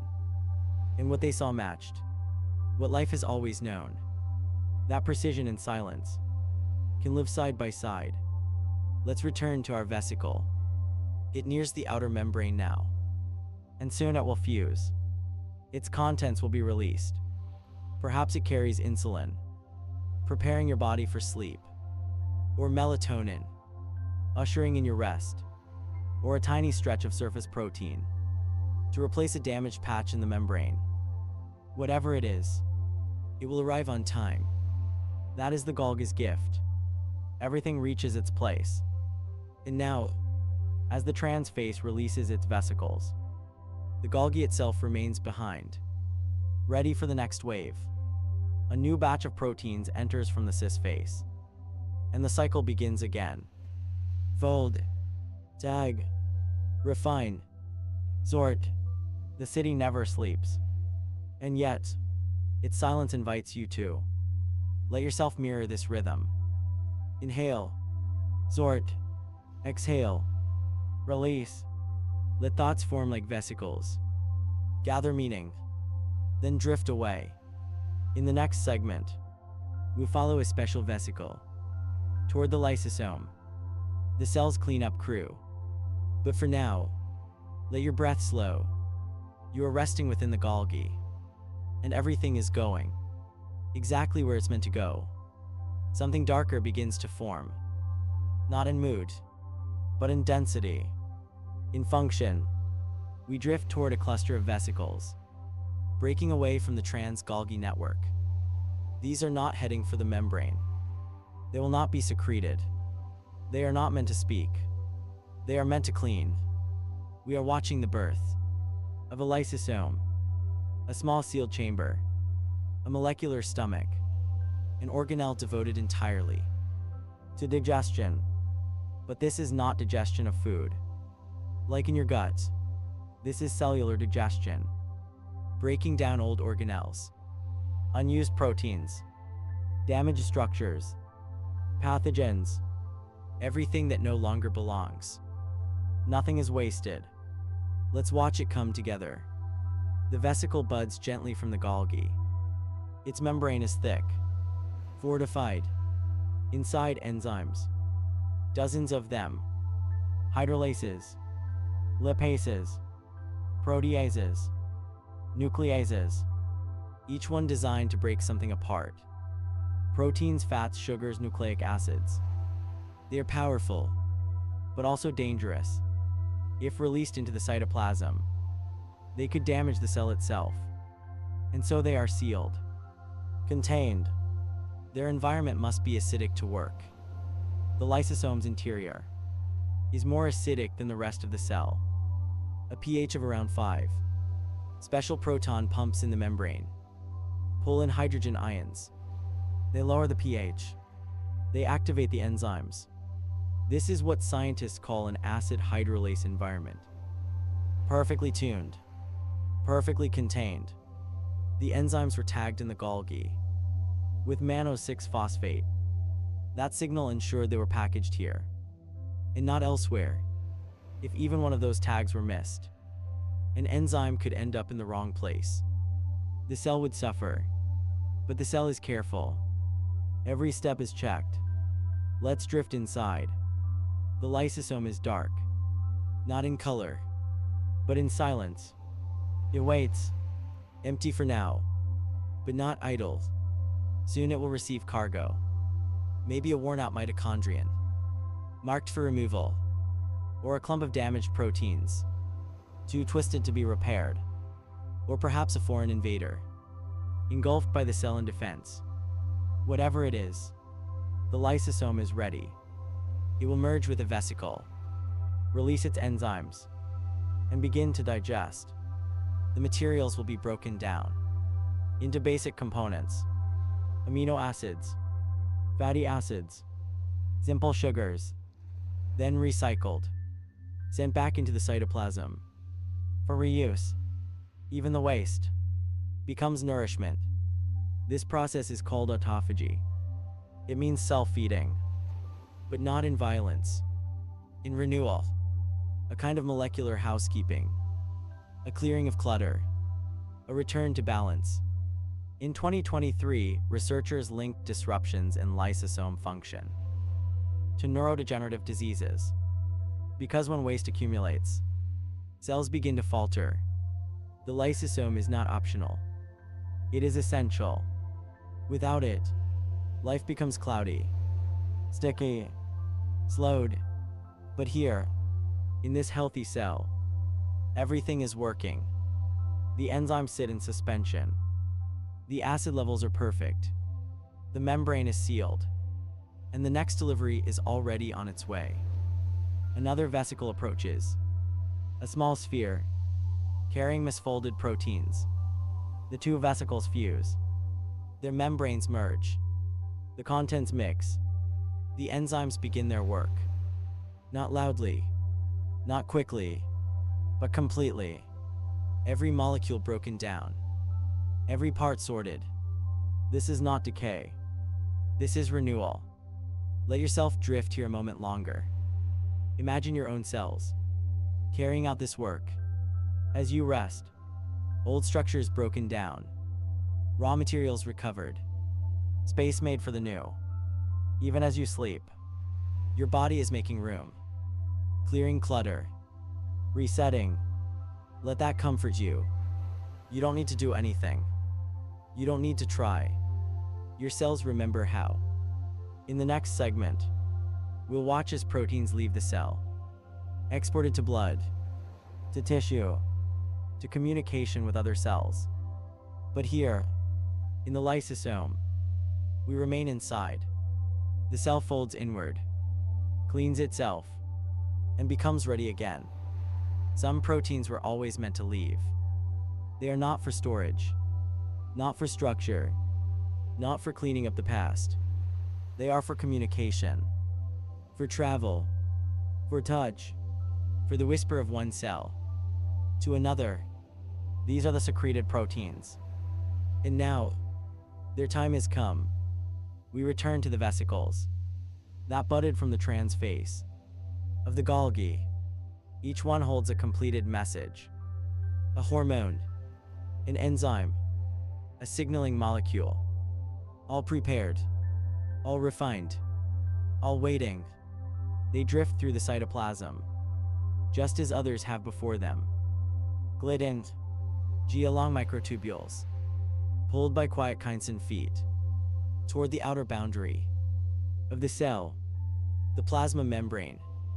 From inside, it looks like the edge of the world, a shimmering border, fluid and alive. The vesicles approach slowly.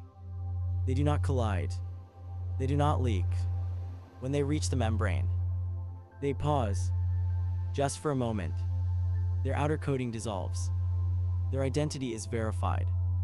Proteins on the vesicle's surface recognize matching proteins on the membrane. They bind. They align. They prepare. This is called docking.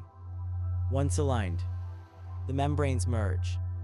Lipid touches lipid. The two layers fold into one another, like waves blending in a tide pool. This is exocytosis. The vesicle opens. Its contents are released. Not spilled, but offered. The protein enters the extracellular space, the space between cells, the space where messages travel. Let's follow one. It might be insulin, moving into the bloodstream to signal that sugar levels must fall, or oxytocin, released into brain tissue to whisper connection, or digestive enzymes, sent into a duct, bound for the stomach or small intestine. These molecules may travel near or far, but they are always delivered. This is how cells communicate. with the body, with one another, with systems, with organs, with you. And it is constant. Even now, as you lie still, vesicles are fusing with your membranes. Molecules are being released. Tiny messengers, carrying your mood, your energy, your intention. In some cells, this process is regulated. The vesicle waits for a signal, a nerve impulse, a chemical change, a cue. Then and only then does it release its contents. Other cells release constantly. A slow, steady stream. Maintenance, homeostasis, peacekeeping. The outer membrane absorbs the vesicle's lipids. Its boundary expands slightly, and balance is restored. But every secretion comes with a price. The membrane cannot grow endlessly. What leaves must be replaced. And so in the next steps, the membrane will be drawn back inward, recycled, rebuilt, a circle, a cycle, nothing wasted. But for now, let's stay in this moment. The vesicle fuses, the protein releases, the message is sent, the membrane breathes outward, then stills. You might imagine it like exhaling. Let yourself mirror this. Breathe out, release, let go. This is not effort. It's permission to send what no longer serves, to offer what you've made, to speak without sound. This process, this secretion, isn't just mechanical. It is grace. It is how a cell touches the world beyond itself. In our next segment, we'll watch the opposite motion, endocytosis, the drawing in, the retrieval, because the cell never lets anything slip away for long. But here, in this outward breath, we linger. The message has been sent, and you are at rest. For every outward breath, there must be an inward one. The cell, so skilled in sending, is equally skilled in taking back. Because membranes are not infinite. They are delicate, finite, folded and borrowed, not thrown away. Every time a vesicle fuses with the outer membrane, during secretion, signaling, repair, it leaves behind more surface area than before. And over time, that boundary must be balanced. This is where membrane recycling begins. Not with waste, but with wisdom. We begin at the edge again. The plasma membrane ripples softly. A small depression appears. It deepens. From the outside, the cell is drawing in, forming a pocket. Maybe it wraps around fluid, or a patch of surface protein, or a nutrient, or even a stray molecule the cell released moments ago. This process is called endocytosis. From the outside, a pit. From the inside, a plan. Coat proteins like clathrin gather. They arrange into curved lattices, cages, baskets that help shape the vesicle's curve. As the membrane folds inward, it begins to close at the top. A neck forms, narrow, tense. Then, a protein called dynamin spirals around that neck. It tightens, constricts, and the vesicle pinches off. Now it floats freely within the cytoplasm. A tiny bubble, but not a stranger. Its membrane is made of the same material as the outer surface. It's as if the cell has taken a deep breath of itself. What was once outer is now inner. The vesicle begins its journey inward. Some will fuse with early endosomes, sorting stations where their cargo is identified. Others will move deeper, toward lysosomes, if what they carry must be broken down. But often, very often, they're not carrying something for digestion. They're carrying back membrane components, proteins, lipids, receptors that have finished their task. These pieces are sorted, cleaned, repackaged, and sent back into circulation. A receptor that once stood on the cell's surface may be reused, relocated, or sent to rest. Lipids used to fuse a vesicle are brought back inwards to help form the next one. This is the circular economy of the cell. Nothing wasted, everything returned, everything used again. Some scientists call this process the cellular heartbeat. Exocytosis pushing out, endocytosis pulling in. A gentle pulse, not felt in pressure, but in shape. Let's float with one recycled vesicle now. It carries a bundle of membrane proteins, receptors that once listened for messages in the outside world. They've done their job. Now they return. The vesicle reaches the recycling endosome. Its contents are sorted. What can be reused is kept. What cannot is marked for degradation. Even the act of decision is chemical, precise. This balance between membrane growth and membrane retrieval keeps the cell in equilibrium. Too much surface, and the cell becomes stretched. Too little, and secretion slows. But here, everything returns. Like breaths, like waves, like sleep itself. The cell does not hoard, nor does it waste. It trusts in cycles. In every outward action, there is already the quiet beginning of a return. And as we drift now, watching vesicles draw back in, let your own thoughts do the same. What can be let go? What must be kept? What has served its purpose and now returns to be transformed? Breathe softly. Feel the air flow in, then out again. A loop, a membrane, a circle. This is the end of the Golgi's story, of the vesicle's passage, of the protein's journey, from nucleus to edge, and back again. But inside the cell, these journeys never end. Only repeat, in silence, in grace. And as you lie here, resting, drifting, know that inside you, membranes are merging, vesicles are moving, and the wisdom of the cell continues. We drift now, past the floating vesicles, past the ribosomes and folded sheets of endoplasmic reticulum, past the quiet flickering dance of the Golgi. Something different rises in the distance. Not a sphere, not a stack.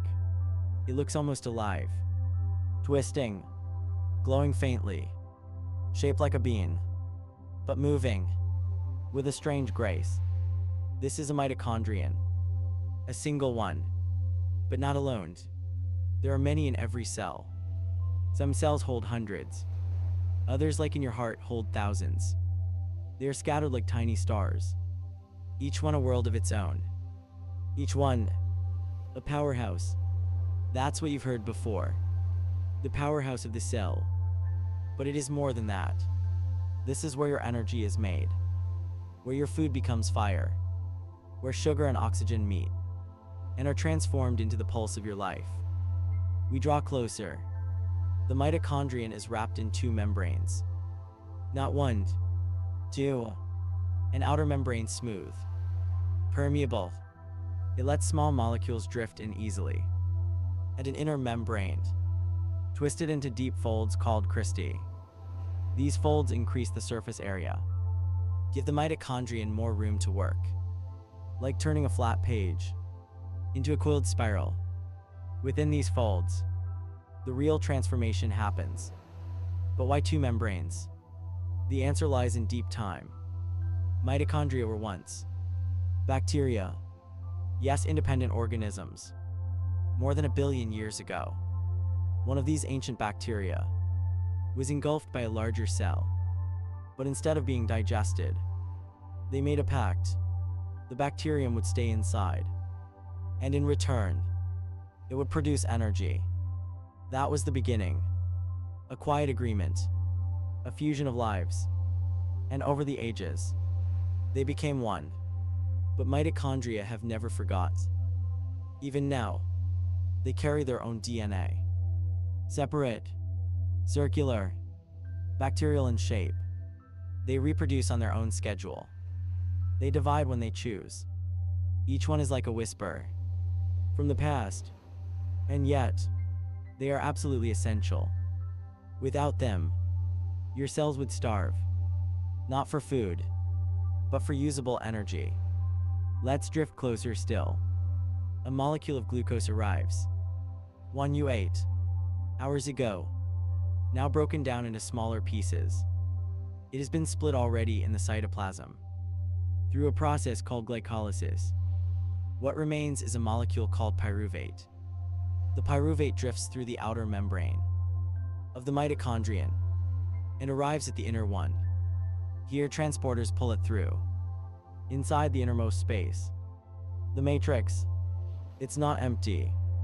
It is dense with enzymes, coenzymes, tiny loops of DNA, and folded RNA.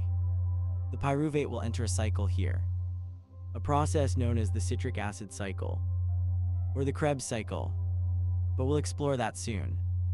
For now, we look again at the shape of the mitochondrion. Its outer membrane senses the needs of the cell.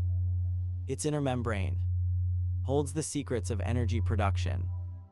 Together, they form a chamber that glows with potential. Scientists in 2024 mapped out the full protein composition of the mitochondrial membrane. They found ancient blueprints still at work. Proteins nearly identical to those in free-living bacteria. Even now, these ancient organelles carry their own logic. They are not just factories. They are keepers of fire. They respond to stress, to starvation, to oxygen levels, to movement. They even speak to the nucleus, sending signals when things go wrong, or when more energy is needed. And they move. Yes, mitochondria travel through the cell, along microtubules, guided by motor proteins. They relocate to where energy is needed most. If a neuron fires more often, mitochondria move closer.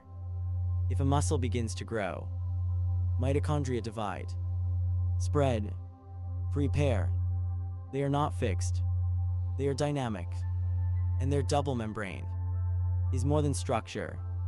It is memory, a record of where life came from and how it survived. Now we prepare to go deeper. In the next segment, we'll step into the matrix. Watch as pyruvate is broken down. See the citric acid cycle unfold. But for now, let's stay just outside. Let the double membranes shimmer around you. You are at the threshold of the cell's furnace, the place where breath becomes energy, and it is always burning. Softly, just for you, we step inside now, through the folds of the inner membrane, into the soft interior of the mitochondrion. The matrix, it's dense here, not in weight, but in meaning. Thick with enzymes, swirling with coenzymes, a soup of ancient molecules, ready to transform. This is where cellular respiration begins in earnest, where the last fragments of your food become something else entirely. We watch as pyruvate arrives. It was created earlier, outside the mitochondrion, in a quiet process called glycolysis. There, one molecule of glucose was broken in half into two pyruvate molecules. Now one of them is here, inside the matrix, waiting. It meets an enzyme complex, massive by molecular standards, called the pyruvate dehydrogenase complex. The name is long, but its purpose is simple. It transforms. The pyruvate is stripped of one of its carbon atoms. That carbon floats away as carbon dioxide, your first visible breath of this chemical journey. What remains is a two-carbon fragment called acetyl-CoA. It's joined to a molecule called coenzyme A, a kind of molecular chaperone. acetyl-CoA is now ready for the next stage, the citric acid cycle, also known as the Krebs cycle, named after Hans Krebs, who pieced it together in the 1930s.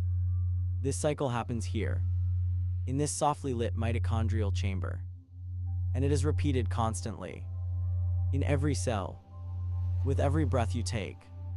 Let's follow it now. Acetyl-CoA enters the cycle. It meets oxaloacetate, a 4-carbon molecule already waiting. Together they form a new compound, citrate. This is the beginning.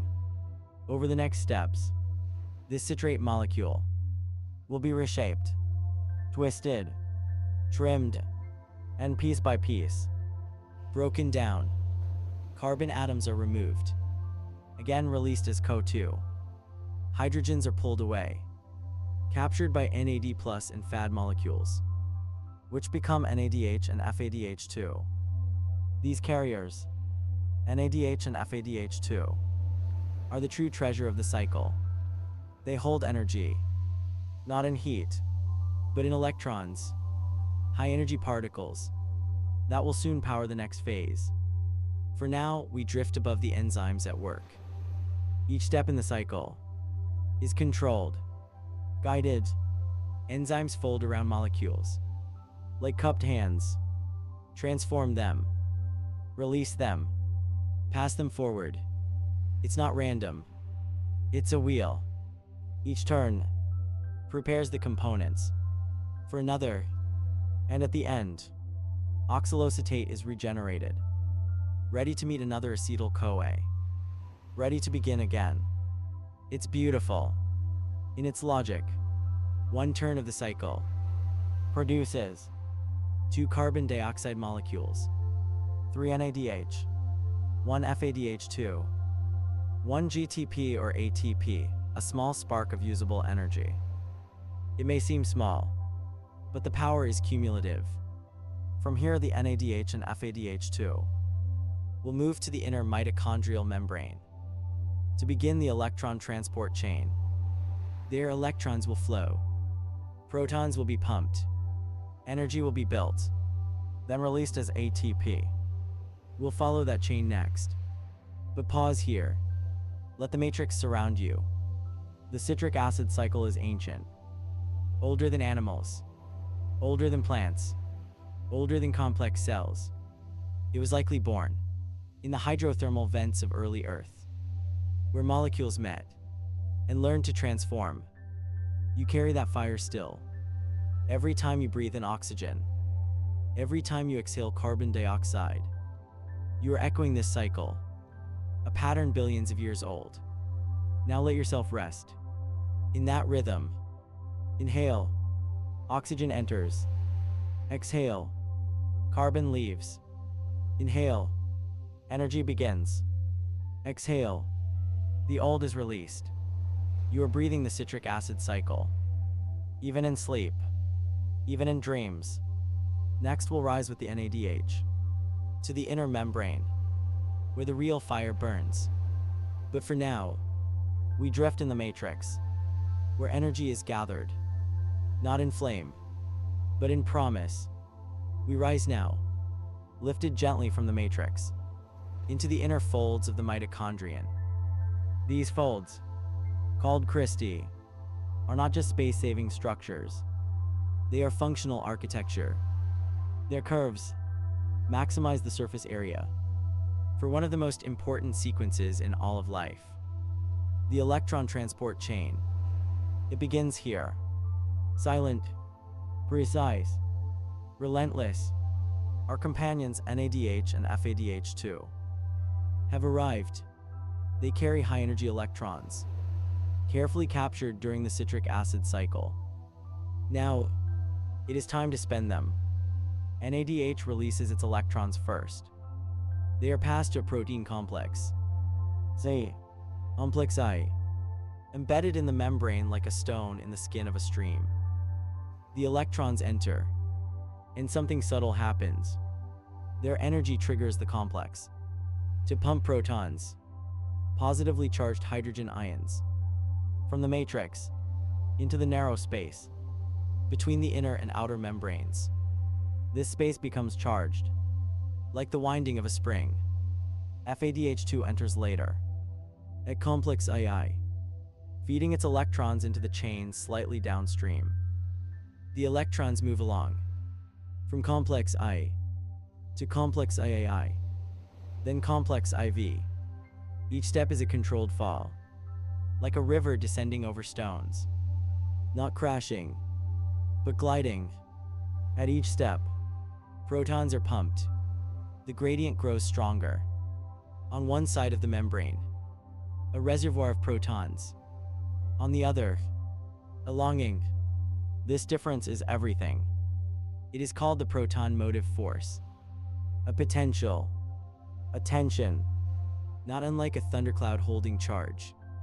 The electrons, meanwhile, reach their final destination. Oxygen. Yes, the oxygen you breathe.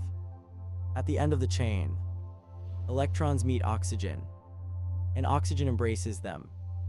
It binds with protons to form water, a byproduct, but also a peace offering.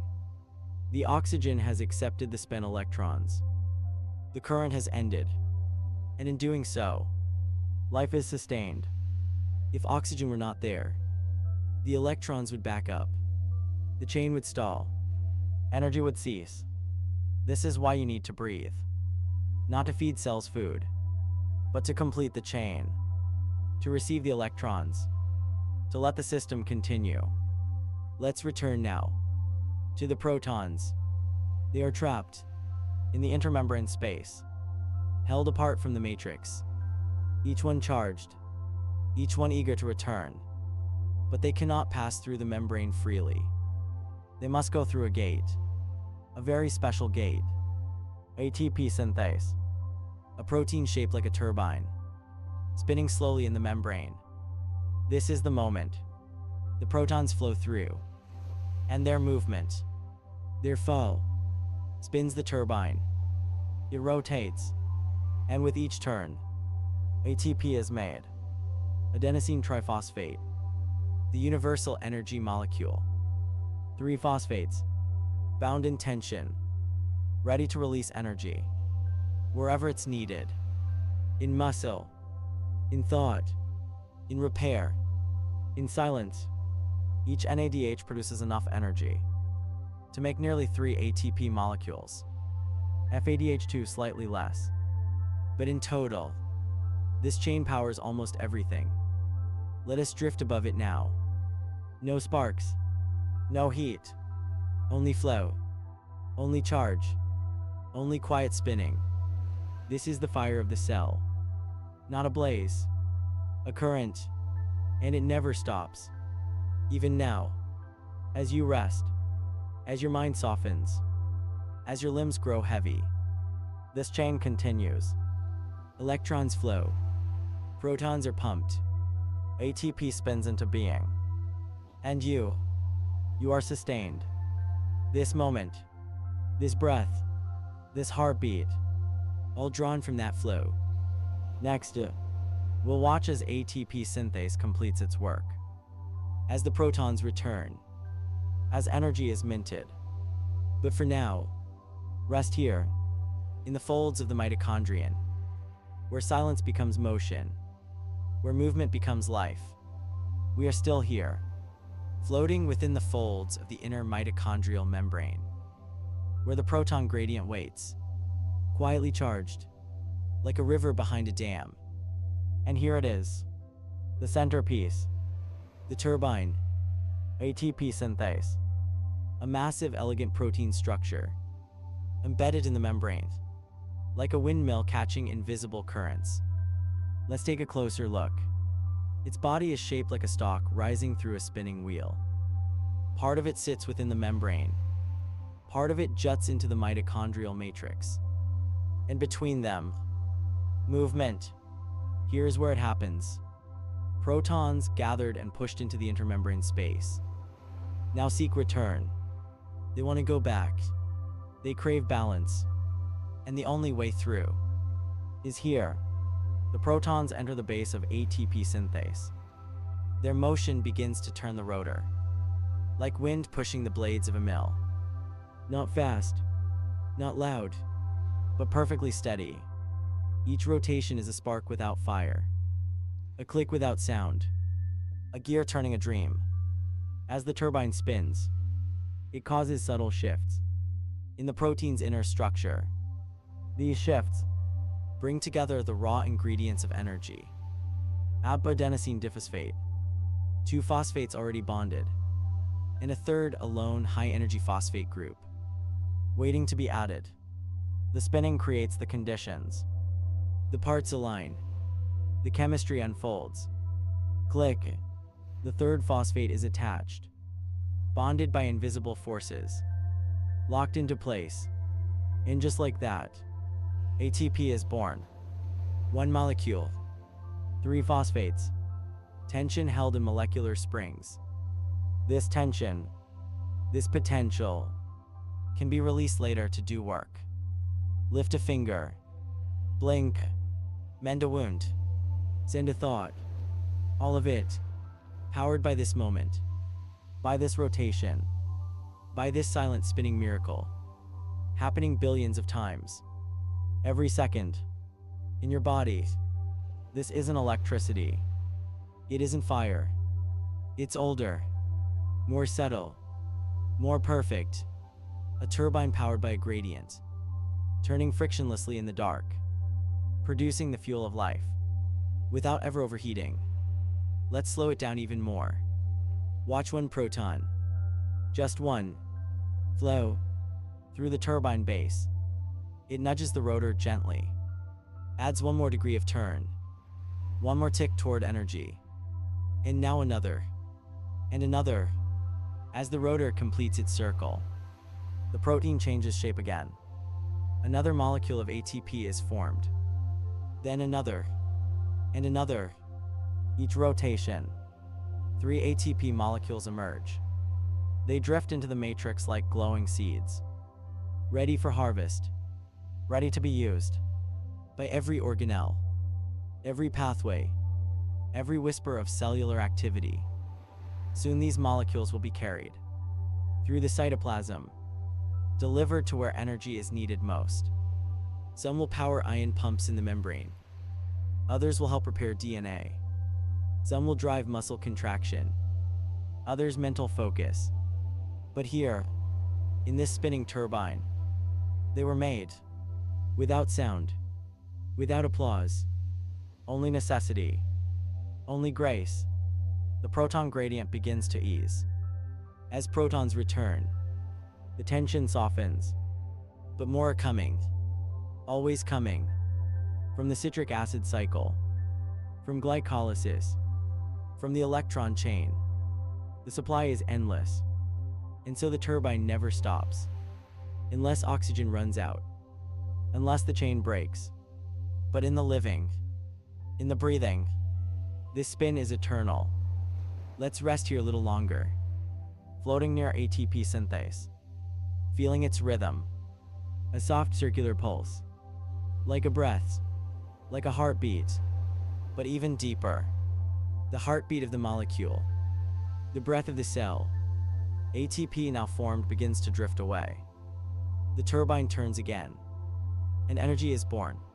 Once more, we're still in the mitochondrion, but something changes.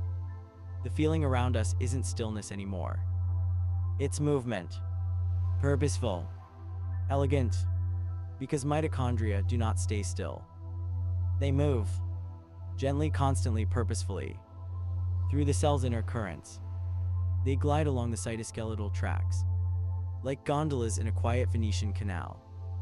Some follow microtubules, long highways that stretch from the cell's center to its edge. Others drift through the cytoplasm, tugged by tiny motor proteins, called kinesins and dyneins. Each one carries the mitochondrion like a treasure, delivering it exactly where energy is needed most. To a synapse firing in your brain, to a muscle fiber bracing for tension, to a nucleus preparing for cell division. Wherever there is work, there will be mitochondria. But they do more than just travel. They change shape.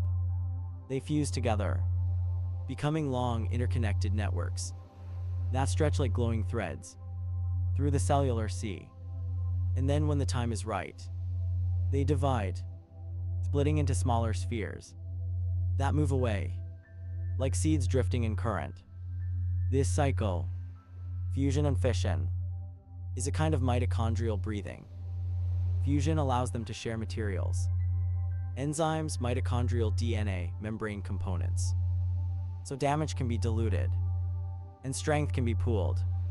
Fission helps isolate damaged parts, or prepare for the cell to divide, or send mitochondria to where energy is most urgently needed. It's not random, it's rhythm, a living choreography, governed by proteins like DRP1 and OPA1, cellular conductors that signal when to merge and when to part. Let's watch two mitochondria now. They float toward each other. Close, closer. Their membranes meet, and like drops of oil touching in water, they become one. Smooth, seamless, unified. Now watch again. That same mitochondrion begins to narrow in the middle. The waist tightens, constriction grows, and then separation. Two new mitochondria drift apart, each carrying part of the whole. In the background, we see mitochondria of all shapes. Long thin strands, small round dots, tangled webs. This diversity isn't disorder. It's adaptability, a flexible network that responds to the cell's needs in real time. If a part of the cell is injured, mitochondria rush in. If energy demand rises, they multiply. When the cell is at rest, they consolidate, store, wait. They even respond to circadian rhythms. At certain times of day, they become more active. At night, they shift into maintenance, repairing their membranes, rebalancing their energy output, preparing for the next day's demands. Inside each one, the spinning turbines still hum. ATP synthase turns, building the fuel that powers this very motion. And yes, mitochondria are ancient. They once lived freely, independent bacteria in Earth's earliest seas. Then, over 1 billion years ago, they were enveloped by larger cells. And instead of being destroyed, they made a deal. You protect me, said the bacterium, and I'll make energy for you. That deal still holds. You are made of eukaryotic cells. Cells with mitochondria, with nuclei, with internal complexity. And in each one, mitochondria still carry traces of their independence.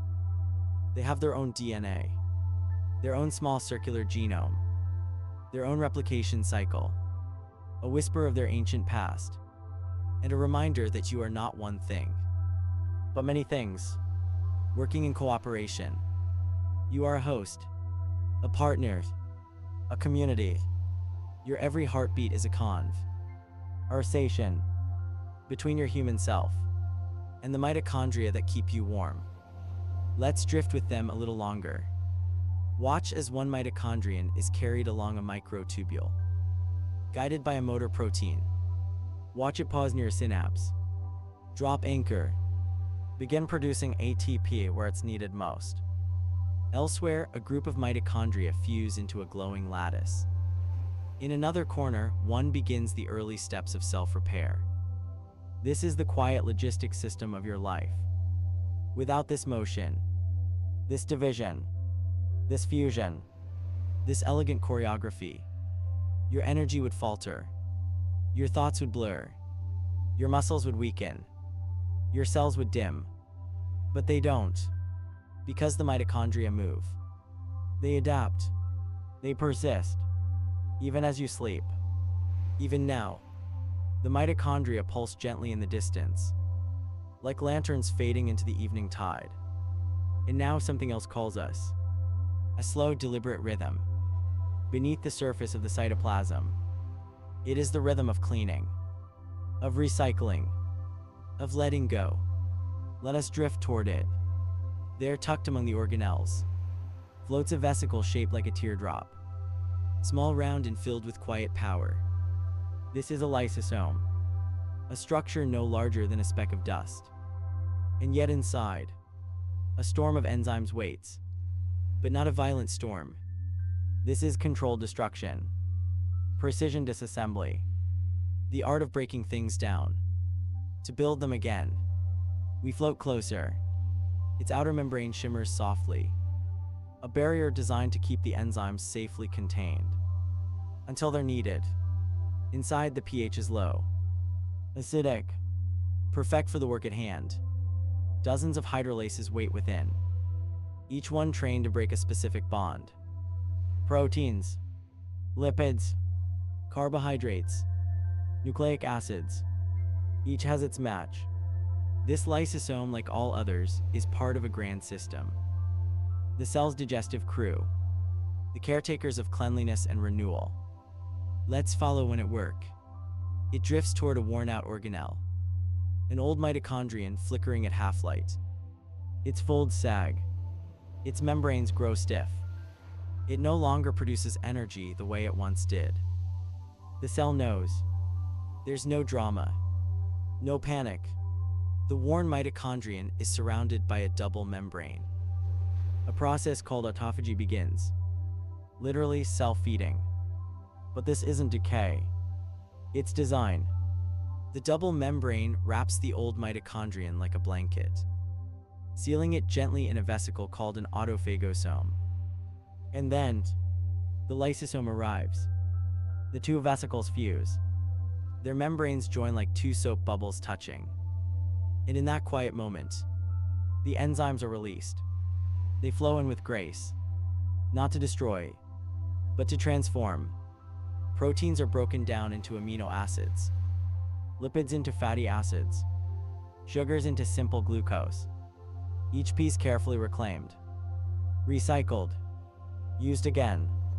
Nothing is wasted. Nothing is lost. It's not just old mitochondria. The lysosomes handle everything.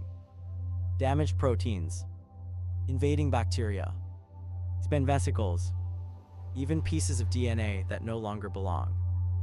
All of it is taken in, disassembled, and turned into raw material for whatever comes next. It's a kind of cellular forgiveness, a way of saying, this part of you is no longer useful. Let's make something new from it.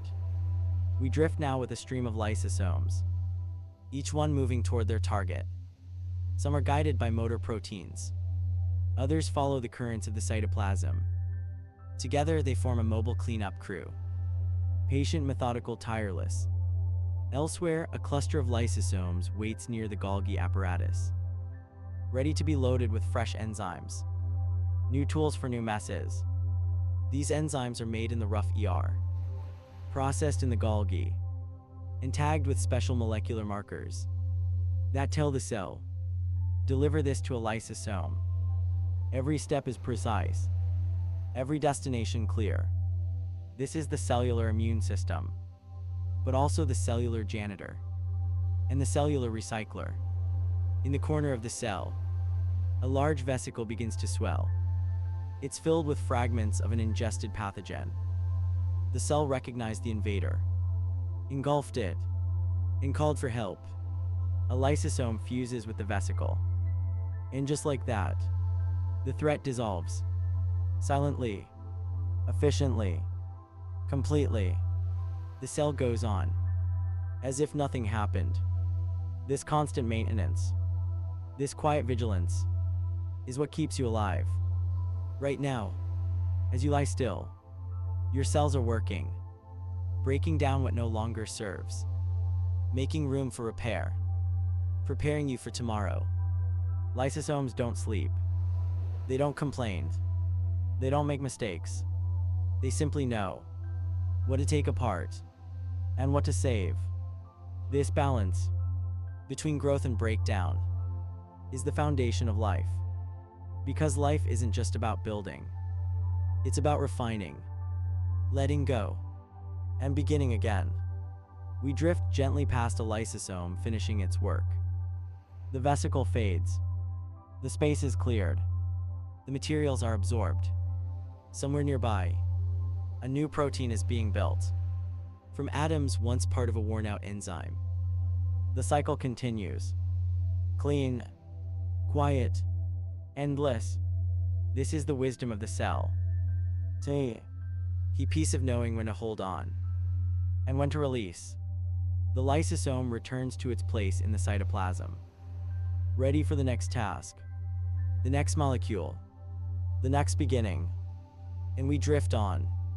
The lysosomes float away behind us, their work complete for now. But in their absence, another kind of labor begins. A gentler one, but no less vital. Not all threats come from outside. Some are born right here, within the cell itself. Let us drift toward a tiny, shimmering dot, nestled near the mitochondria. It's not large. It doesn't glow. But inside, a battle is always being fought. This is a peroxisome, a quiet, unassuming organelle, with one of the cell's most dangerous jobs.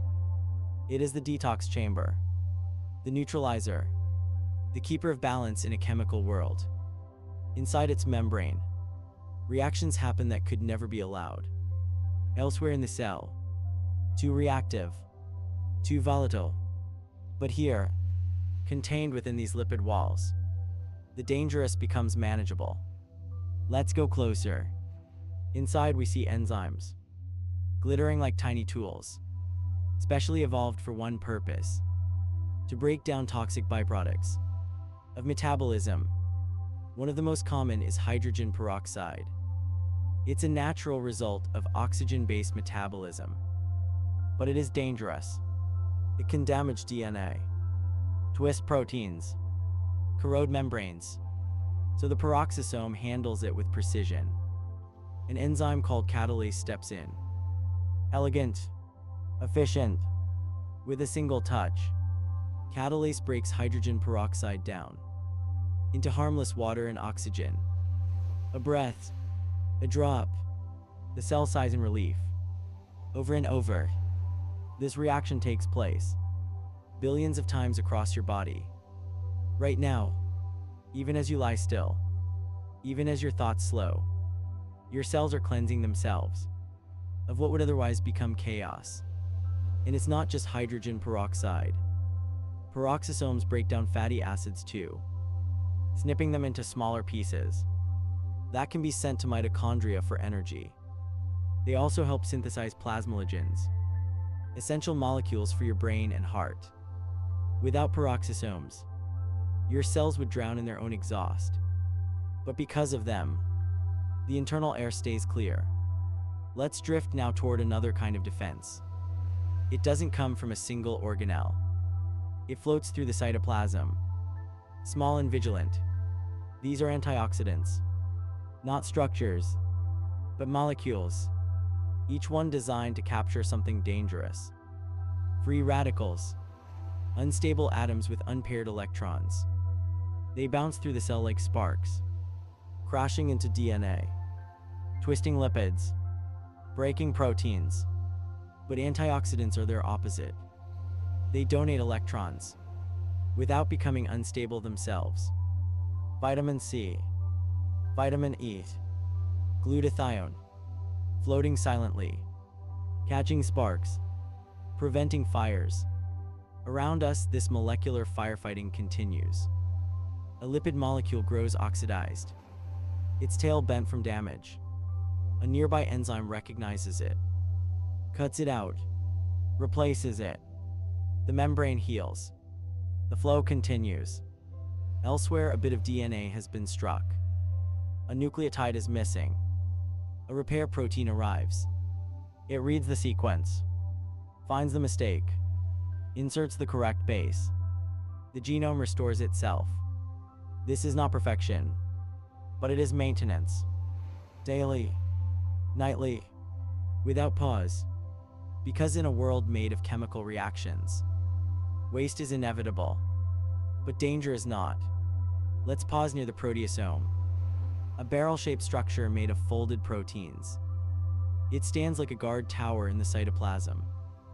Proteins that have grown old, misfolded, or damaged beyond repair, are tagged with a special molecule, ubiquitin. This tiny tag is the cell's way of saying, "This no longer belongs." The proteasome recognizes the tag, pulls the protein inside, breaks it down into amino acids. Not with violence, but with purpose. Nothing is wasted. Even destruction becomes creation. These amino acids will be used again. To build, to repair, to dream. As we float in this recycling stream, we come to understand something deeper. The cell is not just a machine. It is a garden. Pruning, composting, replanting. Each molecule has its season, each reaction its time. And just as the earth turns, from morning to dusk, so too does the cell cycle through light and rest, growth and repair, action and stillness. You may feel still now, but within you, millions of cells are tending their gardens. Quietly, lovingly, forever. The detox continues. The balance holds. And we drift on, past tiny flames, and those who extinguish them. The day wanes, though clocks do not tick here, and yet the cell knows. It feels the change in light through chemical whispers, senses the cooling of the body, hears the soft hum of melatonin rising. Even in this microscopic world, there is rhythm, a cycle, a quiet understanding of time. We drift once more through the cytoplasm, but something has changed. The frantic pace of protein production has slowed. The highways of vesicles have fewer travelers. Even the ribosomes work more gently now. Night is falling inside the cell. Let's float toward the nucle.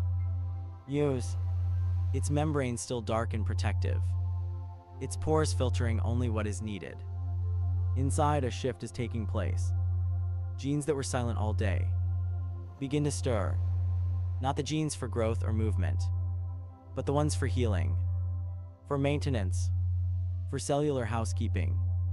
DNA repair genes, their sequences unread all afternoon, now stretch and open like tired arms in moonlight. Polymerases gather, enzymes that scan the DNA strand, line by line, searching for damage. Tiny breaks, oxidized bases, copying errors. One by one they are excised, patched, rewritten. This is the night shift of the genome, a deep molecular proofreading, performed while the rest of the body rests. Elsewhere in the cell, proteins are being dismantled and remade. Old structures are recycled, faulty enzymes retired, new versions assembled with fewer flaws. This isn't decay, it's refinement, a nightly ritual, a cellular breath inward. Let's drift past the mitochondria now. Their activity has softened. Earlier they were bustling furnaces, burning glucose to fuel motion, thought, digestion. Now they burn low and steady, like coals after flame, still generating ATP, but mostly for repair, for cell signaling, for gentle restoration. Some mitochondria even fuse together, sharing materials, repairing damage, preparing for tomorrow's fire. Their inner membranes ripple quietly, proton gradients balanced, oxygen flowing in slow rhythm. They too know the night. We glide past the endoplasmic reticulum. Its ribosomes have paused. Many now rest idle, but inside the folds of smooth ER, other work continues. Lipids are being fine-tuned, membranes adjusted, calcium stored away for tomorrow's reactions. Near the cell's edge, the membrane reshapes itself in the dimming tempo. Receptors are pulled inward, channels close, fewer messages are exchanged with the outside world. The cell is drawing in, and still the circadian genes hum. These are the molecular clocks, encoded sequences that keep time without hands. They rise and fall in 24-hour waves, directing gene expression, regulating metabolism, setting the pace for every internal task. These rhythms aren't isolated. Each cell in your body keeps its own time. A choir of microscopic clocks, tuned to the light of day. In the hush of night, they sync through hormones, through heat, through the signals passed in blood and breath. And they adjust when you travel, when you wake at new hours, when you sleep too little, or too late. But tonight, as you listen, they are aligned. Your body is cooling, your eyes growing heavy, and deep inside, each cell listens to the lullaby of melatonin. The darkness of your room, the stillness of your thoughts. Let's rest now near the Golgi. Even the post office slows its deliveries. Proteins already sorted and tagged are sent out. But no new cargo arrives. It is not time for building. It is time for balance. We see vesicles drifting slower now. Their motion not frantic, but gentle, like leaves caught in a lazy current. The cell has not stopped working, but its purpose has shifted. From action to healing, from output to inner care. Every night this happens. Every single night. You close your eyes. You drift. And inside, your cells begin their silent rituals. They know when to begin. And they know when dawn is near. This is homeostasis in motion. A dynamic stillness. A kind of cellular meditation. As you breathe in now, oxygen flows to your cells. As you exhale, carbon dioxide leaves. But deeper than breaths, beyond lungs or heartbeat, a subtler rhythm plays. Night in the cell, a slow song, a quiet pulse. Let us float once more through this ocean. The cytoplasm glows with quiet purpose. The nucleus hums with repair. The mitochondria flicker like tiny stars. Proteins fold and unfold in slow rhythm. And every process feels intentional. Tomorrow this will all begin again. With more glucose, more motion, more light. But for now, just rest. You are not alone. Trillions of cells within you are resting too. Not idle, not asleep, but tuned to your body's stillness, echoing its peace, guarding its life. We leave them here for the night, but they will not stop, because inside you, there is always movement, even in stillness. Even now, the cell has spent the day in purpose. It has received messages, made proteins, processed nutrients, and maintained balance. It has repaired DNA under the quiet hush of evening. It has swept its cytoplasm clean. It has listened to the body's circadian rhythm. And now, as we drift close once again, we sense a change. Something subtle, something deliberate. The cell is preparing. It is deciding whether to rest a while longer or to divide. We float near the nucleus, that dark double membrane library, and see that its contents are no longer loose and drowsy. The chromatin, once soft and scattered, is beginning to condense. Not fully yet, but gently, slowly. It coils tighter. The DNA is getting ready to be copied, to be packaged, to be split. But not yet. This is a moment of decision. A phase called G2. The second gap. A time of checking, of waiting, of reflection if you like. Let's follow the molecular sentinels that pace this cellular chamber. Checkpoint proteins.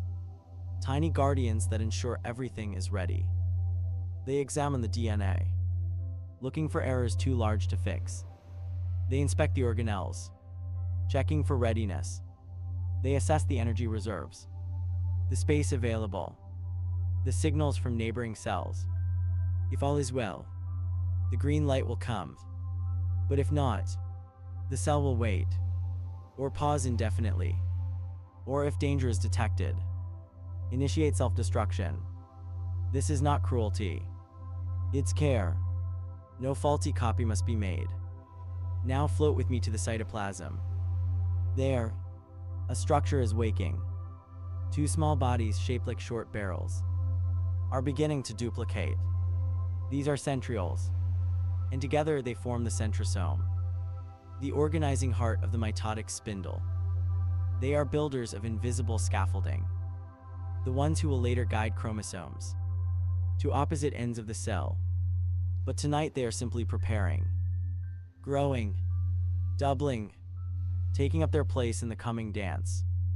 The cytoskeleton responds too. Its filaments begin to rearrange, shifting to accommodate future division. Microtubules stretch and pivot. Actin filaments line up like tracks. The highways of the cell now subtly reorient toward this future goal. Even the mitochondria stir. They begin to divide themselves in anticipation, so that each future cell will inherit its own battery pack, its own source of life. Vesicles cluster near the Golgi. Proteins are tagged for distribution, not for secretion, but for internal use. Each daughter cell will need membranes, enzymes, structural supports, and so the packaging begins. Everything must be in duplicate. The cell membrane itself begins to thicken, as if sensing that it will soon be asked to split. In the nucleus, repair is nearly complete. Each strand of DNA double-checked, every base pair confirmed. The machinery of replication, polymerases and ligases, retreats to rest. Their job is done. Two complete sets of genetic material now sit waiting, wrapped in tight coils, packed into chromosomes not yet visible, but ready. Outside the cell, signals arrive from other cells. Growth factors, hormones, environmental cues. Some say yes, go ahead, divide, grow. Others say not now. Wait, resources are scarce. This tissue is too crowded. The cell listens. It always listens. And it weighs these inputs with the quiet logic of chemistry. Not emotion, not thought, but balance. Inside, a small protein called cyclin rises in concentration. Its partner CDK activates with it. Together, they act as the final trigger, the molecular decision makers. When they reach the threshold, when the moment is right, they push the cell forward, into mitosis, into the next phase. But we are not there yet. Tonight is the threshold, a liminal moment. The cell has not divided, but it is no longer idle. It is gathering its tools, checking its parts, clearing its path. It is preparing for the miracle of becoming two. Let's float still a little longer. The lights of the mitochondria are steady. The Golgi pulses with quiet sorting. The nucleus breathes slowly, holding its tightly packed truths. We are witnessing intention, at the smallest scale, not in words, not in thoughts, but in structure, in readiness, in the poised potential of a living thing. Tomorrow, this cell may divide, or it may wait, but either way, it is ready. And that readiness, that quiet hum of potential, is perhaps the most beautiful part of all. Let us drift back now.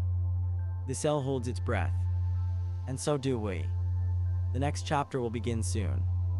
But for now, stillness, cellular, powerful, silent. The cell has done its work.